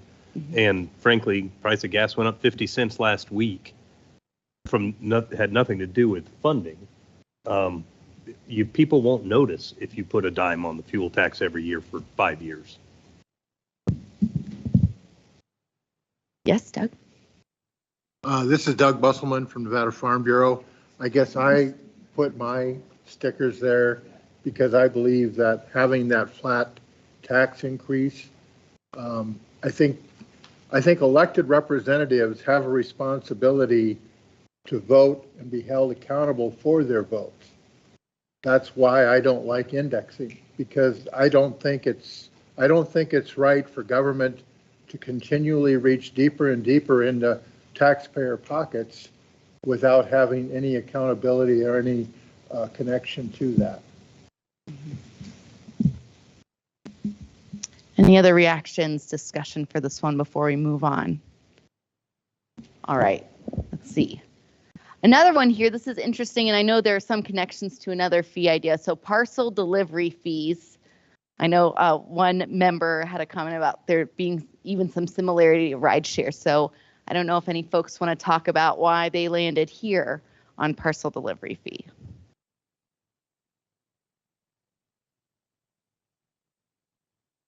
Marie Steele, I'll speak to it mostly because you're talking about what I wrote in. The parcel delivery fee and also writing in also the ride share surcharge. It mostly just charged with coming up with near-term revenue solutions. That's, obviously immediate. And so that's why picking to that. And then, with the ride share one, obviously listed here as the local revenue source. If we can increase local revenue sources, maybe that relieves a little bit of the pressure on the state as well. So. Great, thanks for that. Marie Still for the record, if I didn't say it.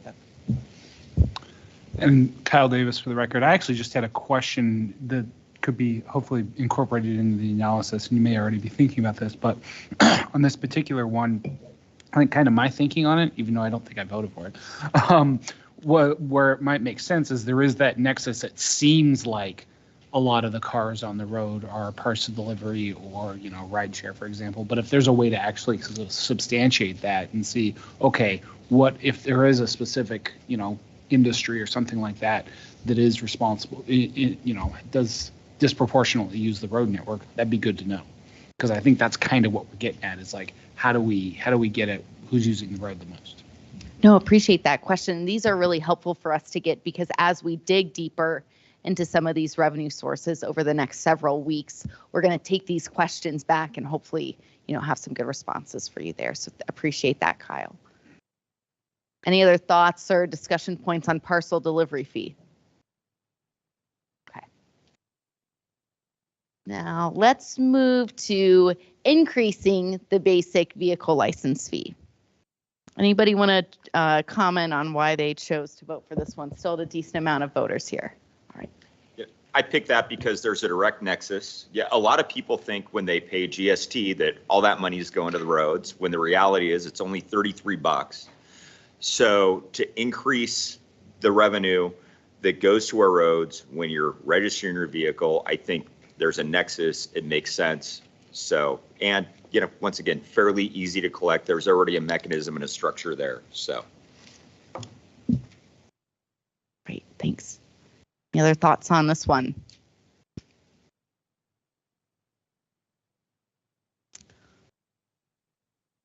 All right, well, interested to hear some discussion around distance-based charge for light-duty vehicles. I know in the hypothetical revenue scenarios we talked about earlier, that road usage charge concept was presented as a longer-term alternative, yet we have several voters for this as a near-term revenue source. Would anybody here choose to speak to that? Yes. This is Craig Madole again, and I guess this kind of goes back to what Paul's saying is that Utah model, I guess I put my sticker on the road user charge, but it's also kind of the increase of the registration fee that goes to the highway fund. To me, there's a nexus between the two. All users have to pay more. I don't know what the solution between those two things are, but I know we keep talking about the Utah model, and the Utah model is kind of a hybrid of those two things. So to me, those are almost synonymous. I just chose to put it on the road user charge versus the increase in the fee.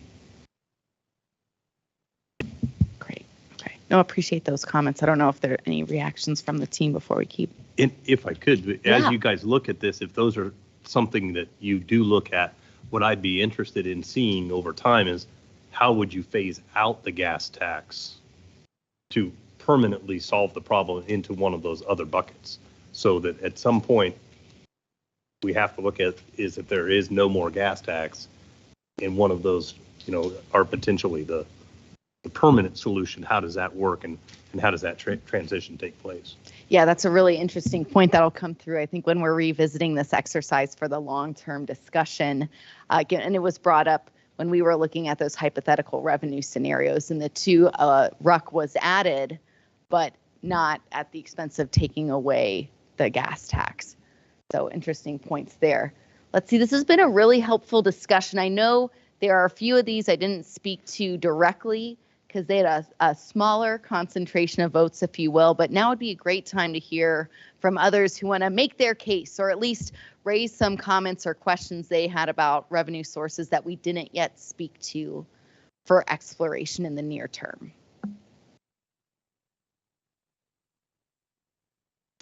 This is Virginia. I may be slightly off topic, but I think at some point we want to get a sense of how broad-based the top 5 are. Are we hitting the same groups over and over again and compounding on them? Or are we selecting a package that's going to be more broad-based and affect people in some proportionate manner, or some, I shouldn't say proportionate, some equitable manner? Well, I'm thinking, and I'm looking to some of my teammates here because we do have some more voting to do. I'm thinking perhaps one thing we could do, looking at where we see votes concentrated, because we've looked at where some of these revenues fall in terms of that primary options versus supplemental options.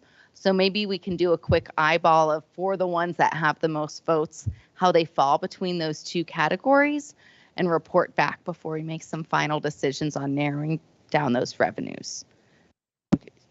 Got a definitive nod. All right, great. So I think, Virginia, that'll help us before we make any final decisions, being able to present how this voting aligns with what would be a primary and supplemental source for the group to make some final decisions about what advances. Because to your point, we wouldn't want to be selecting, 3 to 4 only supplemental sources to explore in the near term. That's not going to get us the revenue that this group's looking for. Justine, yes. Can you read off the ones that you haven't yet asked folks to comment on that were sort of, I would say, it looks like low vote getters, but had some? Sure. Thanks. So we have 1 vote for add fuel efficiency index to flat per gallon excise tax. We've got 7 for carbon tax. 4 for add fee based on vehicle weight. 2 for add fee based on vehicle age. And then we have several write-ins. I'm going to read the ones I have. So for near term, write-in was EV flat fee until ruck in place. So a registration fee for EVs. We've got 3 votes tied to a ride share. And then we've got 2 votes tied to a cordon charge.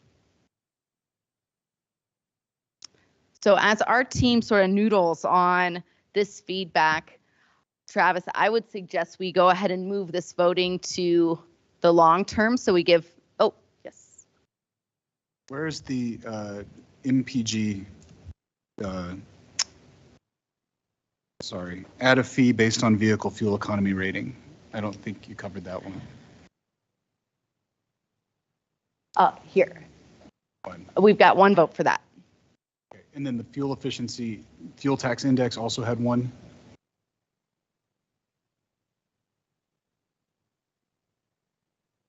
Yes. Okay, thank you. Can I make a comment on one of my votes? Yeah, of course. I voted, whatever. I put a sticky on carbon tax, and not because I think it's the solution, and I don't necessarily think it's the near-term solution, but in terms of something that needs exploration, it is a near-term thing that's worth looking at. I think it's more of a long-term solution, but one that needs near-term exploration to see how feasible it may or may not be. Great, that's a very helpful comment. I think something worth keeping in mind too as folks start to vote for the longer term solutions, because the working group may end up recommending there are some sources that we really see as hopefully being viable in the longer term. So what's going to be done in the near term, maybe not necessarily toward implementation, but towards study so that it can be implemented in the long term. Okay, great.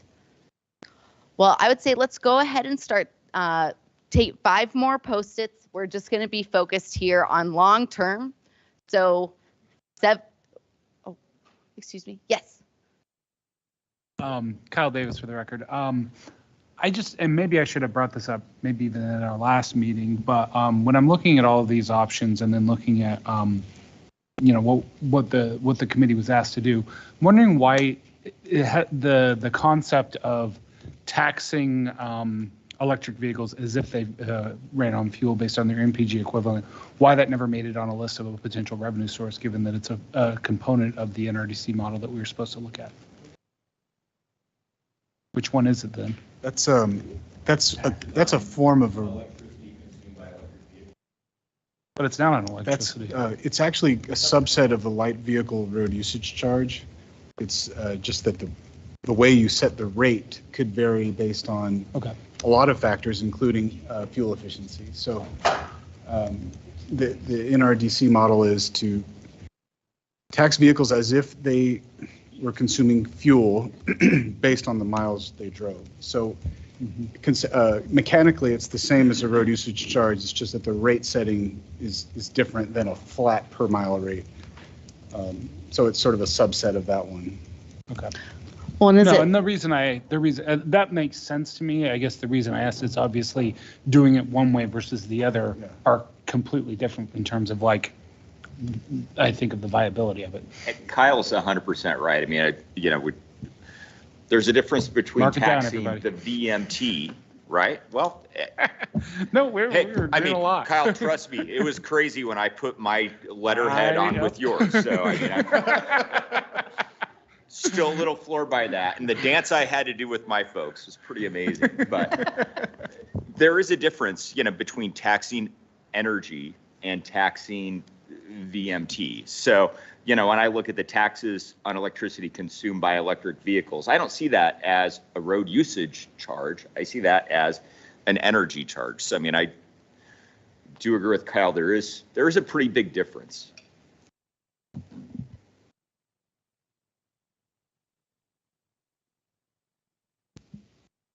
Any further comments on near-term revenues? We'll do some tabulating and sorting of these while y'all are voting on long-term. So if folks are familiar with the exercise now, let's go ahead and think about this again from a long-term revenue source. And I'll go ahead and get us to the next slide here.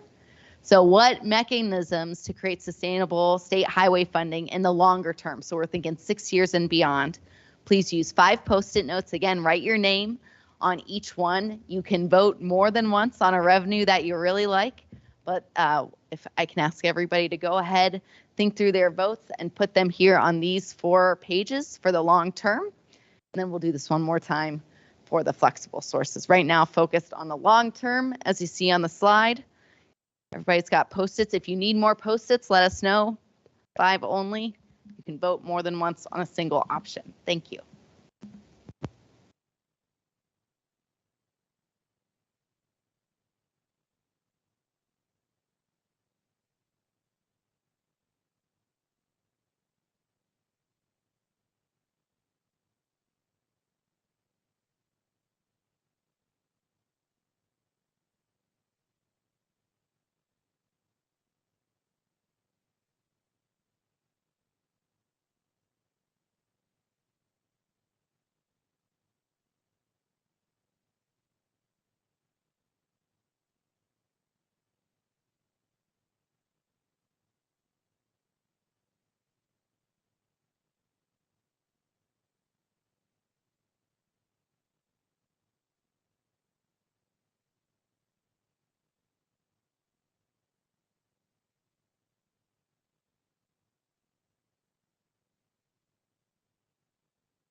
All right, let's talk about some of these long-term revenue sources and how you all voted. So common pattern here between near and long-term, again, got the most votes around add inflation index to flat per gallon excise tax rate. Does anybody want to comment on why they decided to vote heavily for this one? Again, I'm sure Yeah, there's I'd like some. to, if I can. Bill Wellman, Nevada Contractors Association. This is a proven revenue stream, and it was voter approved. It was voter approved in Clark County. It was voter approved in Washoe County long ago, right? So I think since it's, and the question was earlier about it being a long-term, clearly it's long-term. Any revenue stream that you generate is subject to inflation. This is the only thing that can fix that at the time. In Clark County, it can be turned off at any given moment. If the county commissioners today said, stop FRI for a year, it can be. So the legislators or the electeds do control it in Clark County. I believe in Washoe it's a bit of a challenge, only because, man, we can have Paul ask that, because of the way they bonded against it, okay? And these were the mechanisms that were put in place in Clark County, and the same rules were applied across the state. And I think if it goes to a vote again, I think it would be supported again if it was today under the same circumstance in more counties, if not maybe all counties.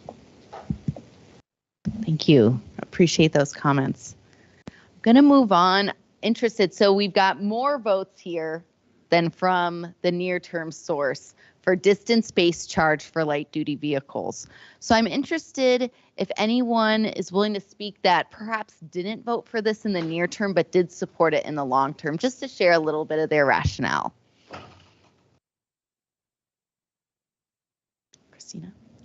I didn't vote for it in the short term because I don't think it's viable in the near short term. I think it needs more development and more work, and we will get to some of that probably here between now and the end of the year. But I think it is a solution, but it's a longer term solution in order to roll it out and put it into play.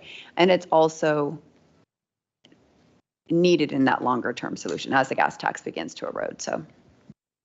Great, thanks for those comments. Any other thoughts on looking at a road usage charge for light vehicles in the longer term? Yes.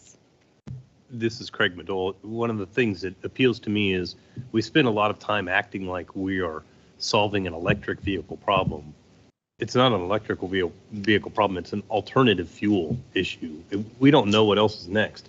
A VMT, regardless of what's powering the future generation vehicle, if it's touching the roadway, it's paying. It doesn't matter what's fueling it. And that's what is very appealing to me on that. Great, thanks. Any final comments on this one? Herschel Desai, ACEC. I totally agree that VMT is the only fuel agnostic revenue source, which is basically paying for the asset that you use. But at the same time, if we go that way, one of the things we need to think about is how we start phasing out the fuel taxes too, because if you are owning a fuel vehicle and you're also on the top of it paying the VMT, it's going to be difficult to kind of digest that. So just something to think about on how we do that. But that's something we can discuss during the next meeting. But absolutely, it's a really good fuel agnostic or energy agnostic solution. Thank you. Great. Well, it looks like we've got another one that was popular both in the near and long term, and that's increasing the basic vehicle license fee. Any nuances here that folks would want to point out about why they're voting for this in the long term, in addition to it being, a fairly popular near-term revenue source?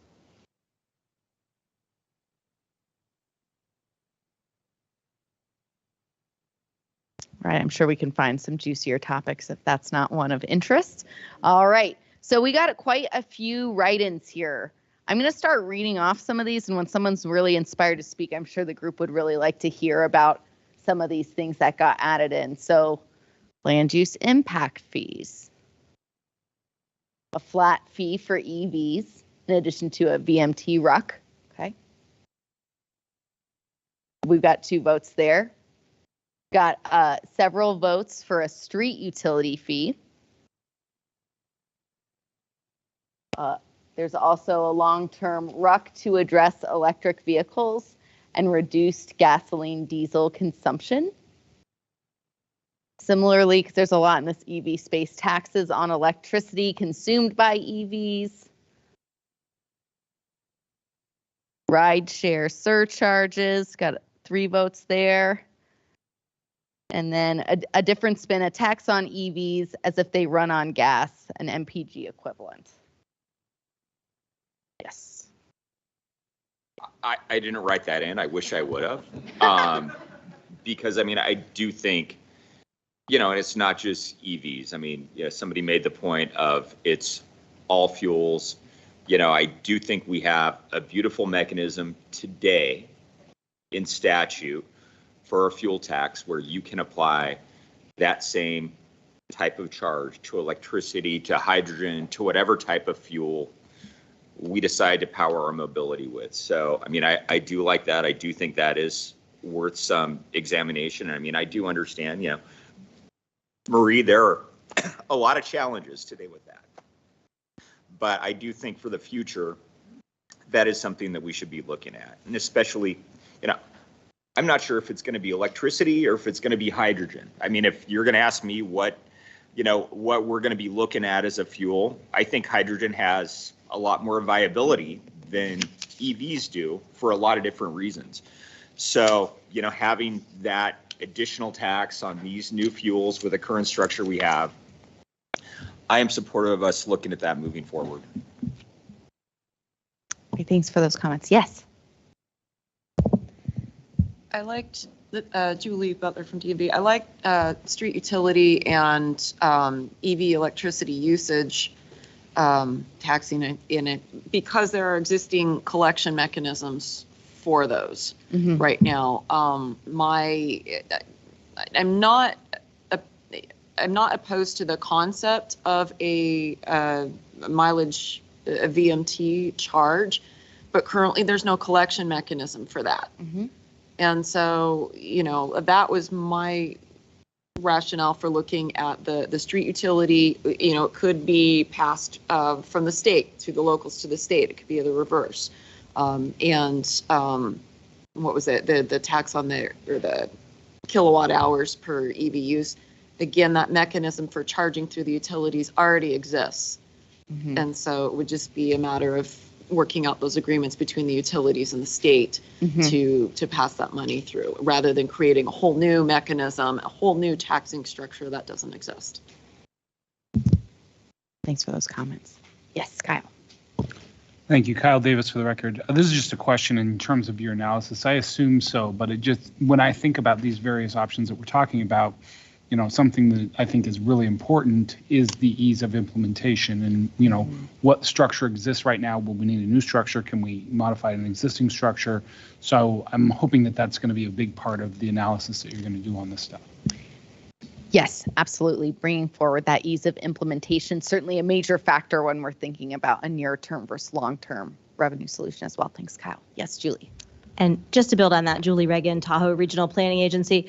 Another thing not mentioned, and it's a benefit of the street utility, is multiple benefits. When I think back to your first discussion of is the juice worth the squeeze, to what extent you can package multiple benefits. And let's not forget that stormwater runoff, the roadway systems affects water quality, affects our water supply, our environmental quality. So that is the beauty of combining some stormwater with transportation funding solutions, plus all the implementation discussions mentioned before. Great, thanks. Yes, please. Time. Just Marie Steele for the record to follow back on what Mr. Enos just said. Maybe from a research perspective, I can support her definitely on V-Energy looking at how the technology is going to evolve with charging infrastructure and vehicles to enable this. Because we firmly do agree with you. Everyone needs to pay for the roads. It's coming from the company that everybody needs to pay for the grid. Like we fully support wanting to do that. So medium and heavy duty taxing electricity is much easier on things that will have a separate meter now. And so that light duty space where it's residential charging and vehicles where that technology is really going to evolve in a decade from now. It's just going to be done technologically, right?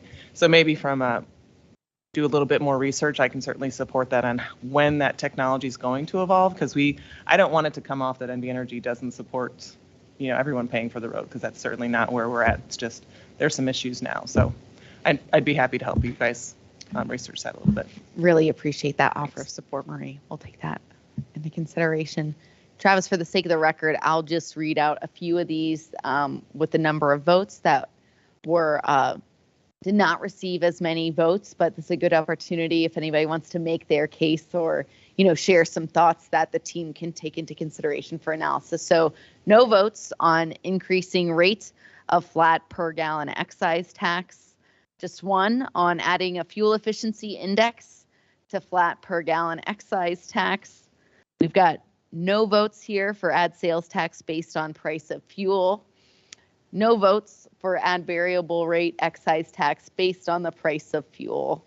We didn't get to talk about this, so there were 8 votes for increasing value-based rate of the GST, and that is compared to 17 votes for the near term. Not sure if anybody wants to speak to why they're still feeling, this is important and viable in the long term as well as the near term. Herschel Desai, ACEC, my assumption was that if it was in the near term, it's just going to continue in the long term, similar to what was shown on your sample one package this morning. Thanks for that. Yes. Well, the other thing that made me vote in both places was the fact that in our scorecard for principals, that's the number one principle that in terms of it has very little downside and it has lots of upside. Plus it raises a significant amount of resources. I appreciate those comments. All right. We have 8 votes here for the carbon tax. I believe that's up from 7 in the near term. We did have some comments there about this potentially being an even more viable source in the long term. Any further color to add on the carbon tax revenue source as a long-term source of funding for transportation? And just for the sake of the record, 3 votes for adding a fee based on vehicle weight. 0 votes for adding a fee based on vehicle age. And these weren't necessarily the top vote getters, but even fewer here near term compared to longer term. No votes for adding a fee based on vehicle fuel economy rating. And then we've got 9 here for parcel delivery fee. Any other comments for the good of the order, or even some questions for our team to keep in mind from an analytical perspective as we take a deeper dive? Yes, Travis.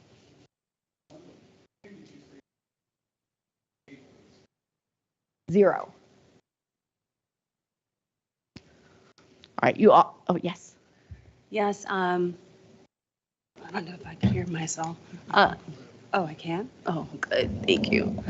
Yes, Kathleen Taylor for the record, just for clarification purposes with the, where is it? Increase the basic vehicle license fee. This is for vehicle registration, correct? Yes. Right? Yes. So I understand that historically this has been a mechanism that's been in place, a system for quite some time, and it automatically generates revenue.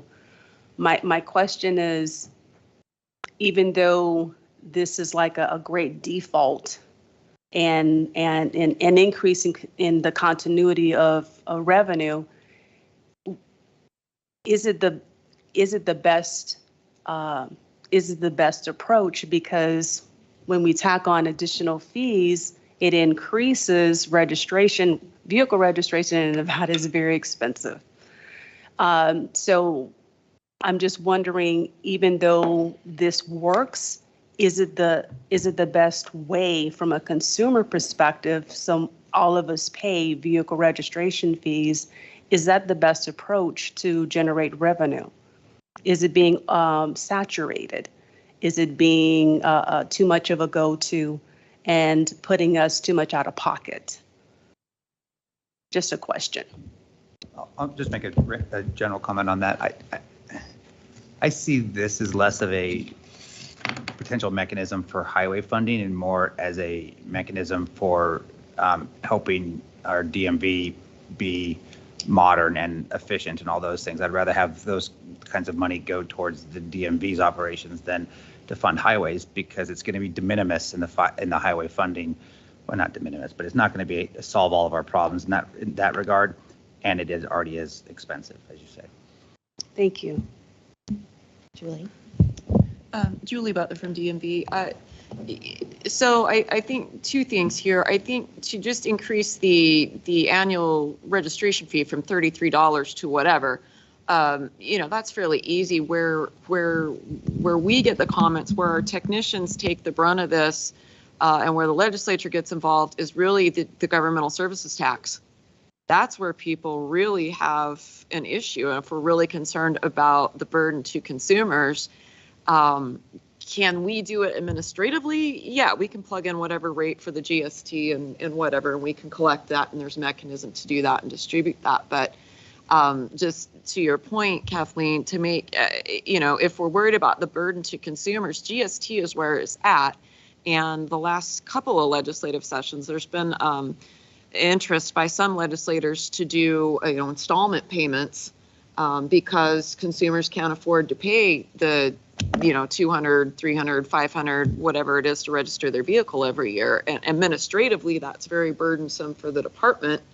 And, practically, do you give them like a quarter of a registration sticker, and each time you give them another little strip till pretty soon they got the full sticker? Or what do you, how do you do that? And so I think to your point, Kathleen, this body needs to be cognizant of that, because if you raise the annual registration fee and you raise the GST, that's a big whammy on residents. Kathleen Taylor for the record. Thank you very much. I appreciate that.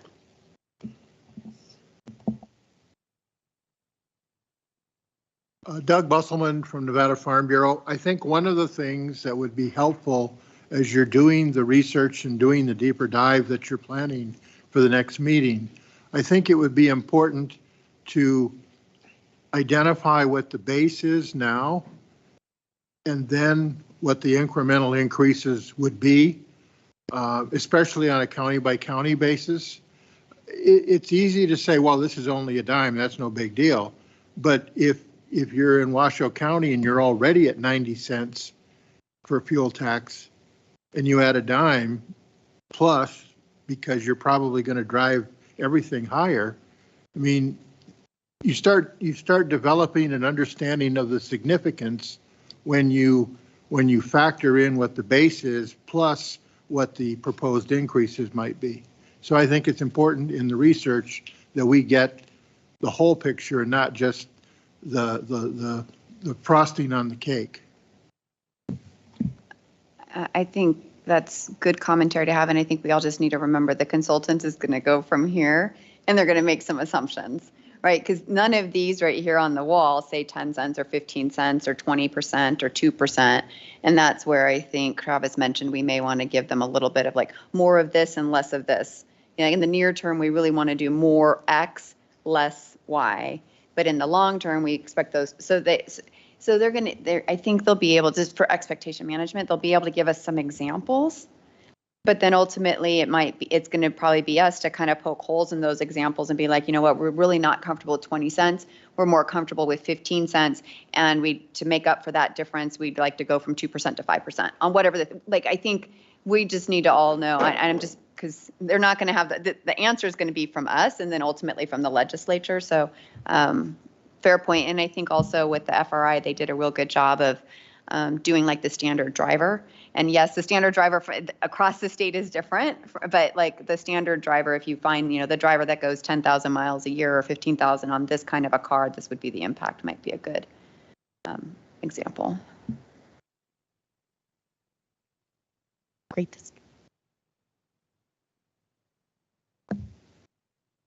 Are we going to move on to the flexible now? I think we had scheduled for a break. Is everybody good with moving on to flexible? Okay. Great. All right, you guys have been great. We've got one more left here, and then we'll do a break a little bit later than planned. So we're in our final category.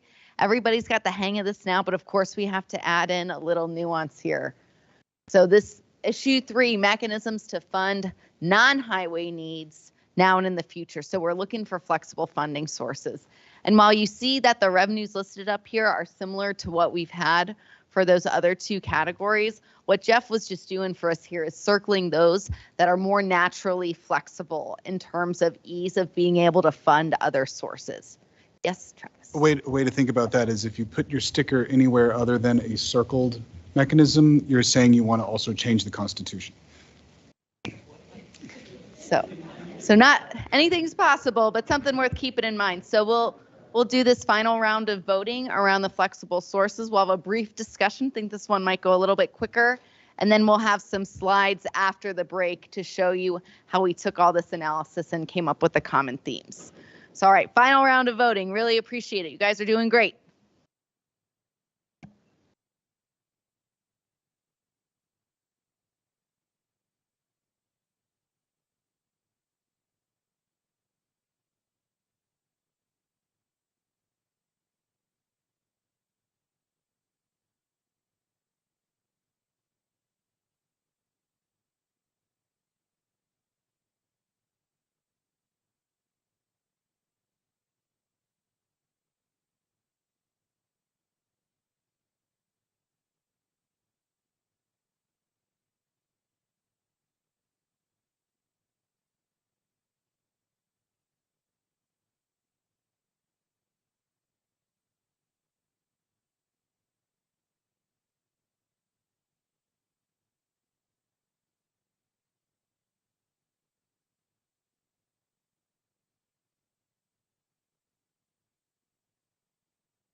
Okay, if everybody's voted, can we get you to take your seats again and we'll get going? We're going to get through these real quickly. We're going to take a short 10-minute break so that the consultants can kind of aggregate the information and prepare a presentation for us. And in the meantime, I want you to all look around your seats and on the table and see if you see a small key. We had someone who lost a small key. So if you could take a look for a key. And with that, we're going to debrief on this, 10-minute break, and then some summary comments, I believe, by the consultant will be done for today. Thank you. Great. Can tap dance fast on this one. So big takeaway, nobody's interested in changing the Constitution, it looks like. So most folks were voting around the areas that were previously identified as flexible. Visually, my eyeball tells me parcel delivery fee, very, very popular as a flexible funding source. We've also got quite a few post-its here around street utility fee that came up as a long-term source. Much, much more support for this as we explore as a flexible source of funding. Taking a step back, carbon tax and increasing GST, both also very popular sources here. So there's quite a lot. I would say the fewest, we only got a few on adding a fee based on vehicle weight. And I'm going to briefly read some of the write-ins and we'll see who has the energy left to make any comments, but we at least have some good consensus around these votes. So in terms of write-in votes, rideshare surcharges, land use impact fees, got at least 5 votes for land use impact fees and 2 votes for rideshare surcharges. I did a quick recap of what we're seeing visually for where there's consensus. Who's got some burning comments? All right, let's go. I'm not convinced that a cordon fee doesn't take a change in the Constitution to make those dollars flexible. Last I heard that they can only go to certain to highways. They can't go towards transit and things like that. They're not flexible, but happy to be corrected. I'm looking to see if anybody has an immediate. So we'll take a look at that. Great. All right, thanks for that flag. Paul. Paul Enos, Nevada Trucking Association. For the record, I put a number of my votes there because, once again, because of the nexus issue. When you look at the states or the routes that are going to be serviced by transit, to me, it would make sense that if we're talking about flexible funding, there is a nexus, for those corridors along those certain routes. So, whether you do it in a property tax or, how you determine you're going to move forward with that's where my mindset was for transit options. That's where it tends to make sense. Put my other votes on the GST side. Once again, just because GST until 2009, GST was never contemplated as a way to fund roads or highways, and we didn't get our first funding in that until 2015. That is traditionally a source of revenue for local governments. It's fairly flexible. I think the lion's share of it goes to local government funding and then, a little less, not that much less, for schools. So, that's my mindset on those two options for those flexible funding sources. Appreciate those comments. Any other thoughts, contributions, questions, things you want our team to further analyze? Everybody's really ready for a break. Yes. This is Craig Madole with AGC. One of the things that's still not clear to me is, and I know I asked Christina this while we were up there, what are we talking about using the flexible funds for and how much do we need? To me, we're just kind of saying, hey, we're the government, give us money, trust us. We'll tell you what we spent it on later. So I just have a really hard time still understanding what we're talking about doing with this money. And frankly, I didn't even vote on this last round because of that. I didn't feel comfortable voting for something without knowing how much money we're talking about raising and what we're going to use it for. So I'll just address that briefly and we'll come back with some examples, some bigger examples in terms of dollars I think we can come back with. So we mentioned it would help with transit funding, whether it's rural transit, which we know we have a statewide need for, or urban transit, it would help with that. Obviously, you asked earlier, is the urban transit including that $500 million? It's not. But that could be, the GST could be something that we make as a recommendation, not for our fund, but for a solution to urban transit. It could be a recommendation in that space. It regularly comes up as to whether or not, I'm saying this out loud, whether or not sidewalks and bike lanes are eligible uses for the existing resource. I think arguably most people today agree that sidewalks and bike lanes are eligible uses, but it continues to be an issue of debate. And it gets even further into debate when you're talking about a bike lane that's striped on asphalt inside the curbs, or a bike facility that's behind the sidewalk and separated by 10 feet. So it allows more consistency with that and removes a level of debate. Whereas I think a lot of people today are in that space. That hasn't always been the case, and it is a pushback that happens periodically. So it's those examples. There are others, including, to Brad's point, helping modernize the DMV system, which helps us collect all of this revenue. That would also help. So it's being able to have the flexibility. It could be for EV charging. There are lots of different spaces that we currently can't spend our revenue on. We spend every dime of our TNC funding rapidly when we get that, and largely that's been spent lately on electric vehicle fueling infrastructure, because that was the directive that was given at the time. But having a little bit of flexibility, a little more flexible funding would be beneficial to achieve check off some of those other boxes. And I hear you loud and clear, where the government trust us isn't the right answer, and so we'll get you some definitive. Yes. This is Jace Farmer for Director Swallow. So just from what I'm hearing, could this also serve as a reserve fund for transit and transportation related expenditures? I'm struggling a little bit with the concept of reserve fund. So what I mean is, like, so let's say you don't have a planned expenditure, on the book right away, but maybe you can put it in a fund of some sort and kind of save it as somewhat of a rainy day fund, so to speak, for forthcoming or unexpected transportation issues. Any growth in this is going to, I think if you looked at the examples the consultants provided, none of them actually meet our financial need even today, much less in the future. So that flexible funding would be fully utilized, and it would likely be largely utilized on a regular network just as we're at. We would never want to put a flexible fund source in sort of a reserve or a bucket for future, because it would be quickly swept. And I'm just, for everyone's awareness, flexible funding for us, while we think it's important and we should be able to have some flexibility, and that should be one of the pots in the buckets, it's also very scary for us to have.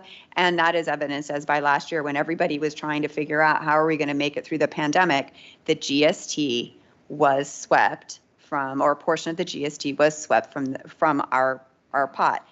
It was replaced with other COVID recovery funds, but that is where, in the case of a statewide economic downturn, that's where the other pieces of the government may turn. So we would never like hold it or hoard it for a future something, because it's dangerous.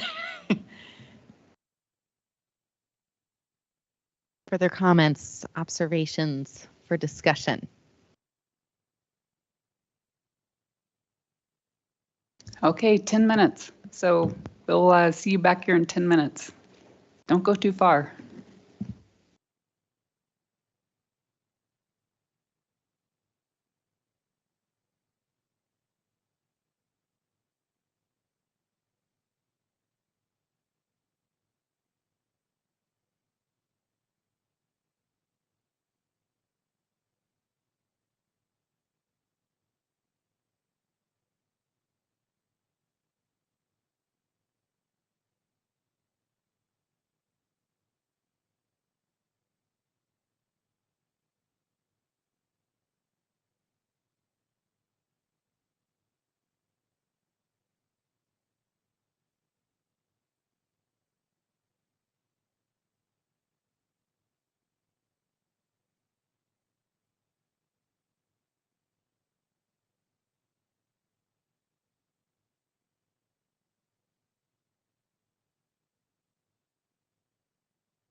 Are our consultants ready to go?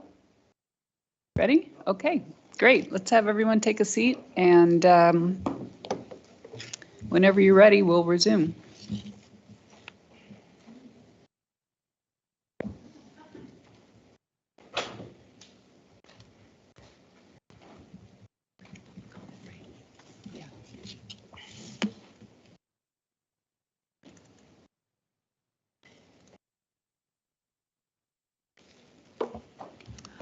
Thank you, everyone, for such a robust discussion. We got a lot of really great inputs. We're going to be walking through what we took away as the highlights for what we'll take a deeper dive for analysis on near, long-term, and flexible revenue options. You've also given us some great questions to explore as we do that analysis. So I'm going to turn it to Travis to walk through what we've heard, so you all have an opportunity to validate that before we get busy on our next phase of work. So with that, I'll turn things to Travis. Great. Thanks, Justine. And thanks, Harshal, for the idea. I don't think we could have gotten this far in this time any other way.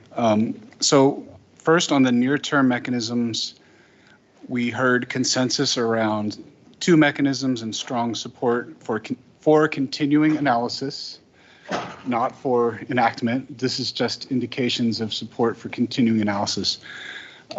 Strong support for three others. And we took the liberty of resorting them based on which sources are meaningful versus sort of secondary and their ability to generate revenue. So the primary sources of near-term revenue were increase in the fuel excise tax rate and in the GST, supplemented by indexing the fuel tax statewide to inflation, a parcel delivery fee, and increasing the base vehicle licensing fee. For the long term, the bottom three are unchanged on the long term. And on the top, the primary still includes GST. It would carry forward, obviously, but no votes for increasing the fuel tax long-term, but there was consensus around light vehicle road usage charging as a long-term mechanism. So short-term mechanisms, there were 5. Long-term, 4 of those 5 were the same. The one that gets swapped out is a light vehicle road usage charge in lieu of gas tax. And then lastly, on the flexible fund sources, there was consensus around 3, street utility fee, increase in the GST, and parcel delivery fee. So again, 2 of these, the increase in GST and the parcel delivery fee, we also saw in the other 2 categories. The new one is the street utility fee, and that leaves the carbon tax, which had strong support as a flexible source, but it's sort of on the bubble. So We'd appreciate some further discussion and guidance from the team on, because carbon tax did come up a fair amount, what level of analysis or exploration would be helpful for our team to do to support you all in a review and discussion at our next meeting. So any further? I've been loud on this one, so I'll take the first shot at this. Thank you. The carbon fee is such a generic term on its face. Like, there's many versions of what could be considered a carbon fee, and I think what will be helpful from you guys is looking at examples such as they exist where a carbon fee has been attempted or implemented, or ones that have been at least theorized and how they would apply in Nevada. I think that'd be helpful. It's really a difficult one to advocate for or much further until you have that level of detail. That's very helpful. Other thoughts around carbon tax beyond Brad's comments? I think that's certainly helpful for us to go off of. we can do that. And then on any others. Any other thoughts for sources that we've presented for continued focus and analysis moving forward? Or yes, thanks, Julie. Harshal Desai, ACEC. On the last flexible funding, there were also many write-in votes for land use fees.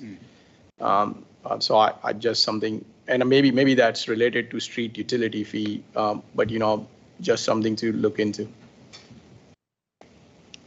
Sounds good. Julie?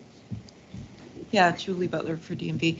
I just had a question. So, and this is more a procedural question, is so all of this analysis rolls up into a package that this group will make to the legislature. Then is it the thought that these will be a combination of executive branch BDRs or legislative committee bills? Who's actually going to put forth BDRs to float these recommendations or carry them forward? And I ask that because both the governor has pledged no new taxes. He's running again. His opposition, of course, is pledging no new taxes. And so we're going to come forward with a package of new taxes. Is that going to go anywhere? So, Julie, I'm going to ask Christina to take that one, but my understanding is like most legislative committees, we prepare a report that goes to a legislative committee.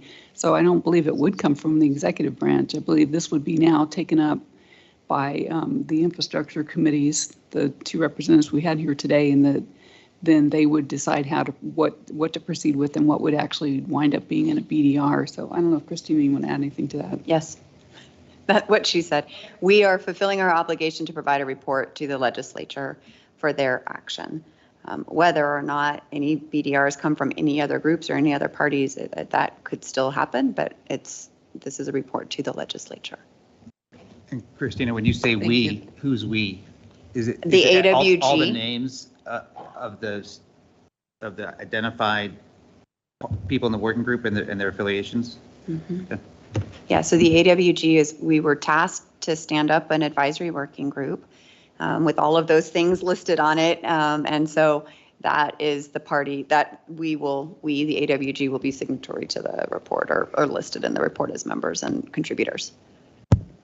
Thank you for that. And then I did have a follow-up question because there was a lot of support for a road usage charge for light duty vehicles. And so in this further analysis, I guess I would like to see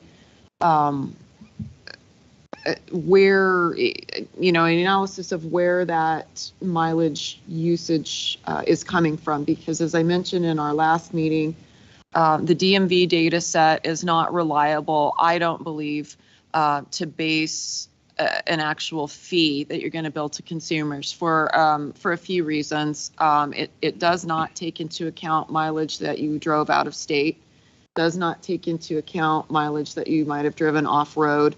And we do allow people, if they just refuse to report, we don't withhold their registration. And we also allow people to kind of give their best guess as they're standing there at the window to just say, well, I think I've got about 59,300 miles without actually knowing down to the miles. So I think if we're really going to go down this road, getting the data from DMV would have to either be on a date forward basis where we say, okay, now we're really going to collect it. Now you really have to be accurate, or there's going to have to be some sort of telemetrics or OBD kind of thing. So I just like to. So this is Virginia Valentine. So Harshal and I we were having a conversation about this during one of the breaks. And I think because we have a biannual legislature, we're going to kind of get one shot of this report. And as the speed of technology evolving, it would not surprise me if we weren't able to do something with vehicle miles just based on the technology and new vehicles. I mean, I think that's coming pretty soon. So I think I don't know that we'd be able to pull the trigger on some of these immediately, but I just speak for myself personally, I don't want to be limited by what we think we can do today because we're trying to take a long view here. So, and I would just ask Christina if she'd like to add to that. And I get that it's a long term. I just would like to see in the analysis where the calculus is for the vehicle miles traveled, how that's going to be calculated. Because my only concern is that if you're going to say, well, DMV collects this data and that's what we're going to base it on, the data are not reliable. And so that's now, could they be in the future? Maybe. They aren't today, but that's I just want to put that out there. And I realize this is long-term, and so we've got time to study this.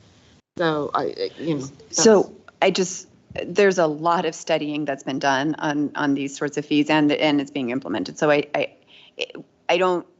there is a model where it might use DMV collected data, and there are places where that's been suggested, but there are lots of different ways by which to implement a road user fee. And some have already been implemented. Many of them have been piloted. So let's not let that be the barrier to whether or not we implement it as a long-term strategy. Kathleen Taylor for the record. Is it possible to include Julie's comments regarding more reliable data from the DMV, and also my earlier comments regarding revenues generating streams from the tech and innovation industry as it connects to transportation and transit sectors within a future recommendations section within the report? Is that something that could be added? I think that's a possibility. This is Virginia again. Jeff and the consulting team are taking notes. I believe next meeting we'll do as we did in this meeting. We'll come back to those areas where you all had questions or you requested more information and cover those things there. So I think that's probably the next step if everybody's good with that. So Jeff's shaking his head, so they're noting these comments as we go. So thank you both for those comments. Anybody else have comments for the committee before we go to public comment?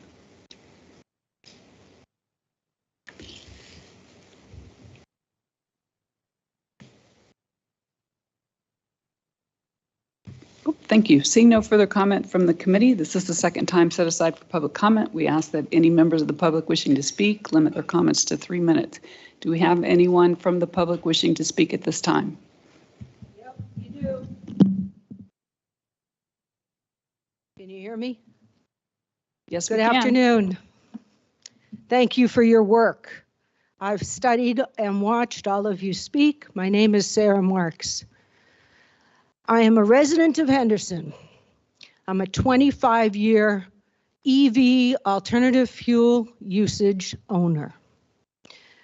I applaud all of you for your work, but I do want to comment on a few things I think you're missing. And thank you to Ms. Butler and Ms. Taylor, because in addition to my life in the world of sustainability and electric vehicles, I spend quite a bit of time at DMV. I am a DMV registration processor, otherwise known as a document preparer. DMV is a very sensitive subject, and if you want to be successful in getting the money to keep our roads moving forward, you're going to have to be very careful about what you lay on DMV and the consumers, because you will get pushback and nothing will get done. And you're absolutely right. We have a citizen legislature. So if you want things done, you're going to have to space it out and give it a long-term proposal so that it can be adapted without waiting for the next legislature and the next legislature. You're going to be behind the 8 ball, and every other state is going to be ahead of us because they're meeting every year and they're already 3 years ahead of where we are today. I don't know how many of you drive EVs or alternative fuel or ZevLev or whatever you're driving, but you need to look at the PUC part of this. And I have not heard but one conversation that started with, maybe we should be thinking about the public utility side of this as well, and an immediate dismissal of that. Oh, that's not what our mandate is. If you don't do the math on what the charging costs are and what you think they're going to be on an unregulated charging station, the consumer is going to feel like they are being double taxed. Taxed by your road use charge, which is not a bad idea, but it does need regulation. You can't use the honor system, Julia's right. Your smog shops could do it if you adapted a technology interface. But you have to understand what it costs to charge a car. And until you know what the PUC is going to do to our charging rates with their smart meters, either in your home or on these charging units across the state, you're missing a huge piece, because someone in this room today said, why don't we just tax them so that it's the same level as the tax we get on the gas tank? Well, that's wonderful if you can understand that today a Tesla costs $9 to charge at home off-peak, and a Volt charges costs $4.49, but the Volt's been discontinued, and batteries are now moving to the 350 and 400 kilowatt range, and yet your charging stations are at 150. And if you don't understand what I'm talking about, get educated, because that's what's coming. The consumer is going to be educated at the dealership as to what the charging cost is going to be for this car out of their home. And that's going to be a major buying decision for them. In addition, our PUC and our governor and legislature have not considered other scenarios besides popping charging stations unregulated, they can charge whatever they want, to help with the fleet. You're talking about a parcel tax.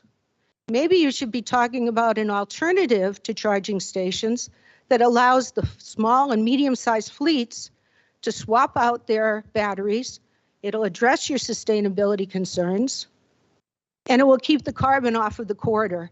But it could be a corridor. It could replace your corridor tax and eliminate a parcel fee.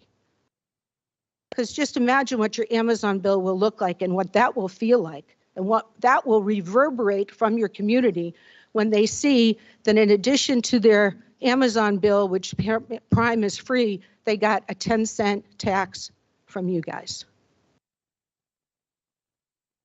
I study this and write articles about sustainability and EV for companies and magazines all over the country. This is not my first rodeo in studying who's doing what across the state and across the country. And believe me, other states are way far ahead of us, and we will miss the boat if we don't give the legislators something that they can actually vote on and succeed in 23. You need a gas tax hike now. You absolutely do, because there's no electronic vehicle or solar panel inventory to utilize. But in 2 to 3 years, you're going to see every dealership offer at least 6 to 7 of their models as hybrid, parallel hybrid, regular electric, and supercharger. And I'll leave you with this. This week, NADA, National Automobile Dealers Association, is meeting in Las Vegas. One of the most high-end luxury brands is introducing their turbocharger to their dealerships. They are telling the dealerships that they need to have it available to meet their customers' demands. One study shows that to supercharge this particular car for 80% of its range, 300 miles, at peak time will cost $500. Who's going to pay that? That's what your dealerships are asking. That's what they're questioning the public utilities about. Do you think they told the customer yet? No. Thank you for your time, and thank you for your service. Thank you for your comments. Do we have anyone else wishing to speak under public comment? Okay, this meeting is adjourned. We'll see you in April. Thank you, everyone.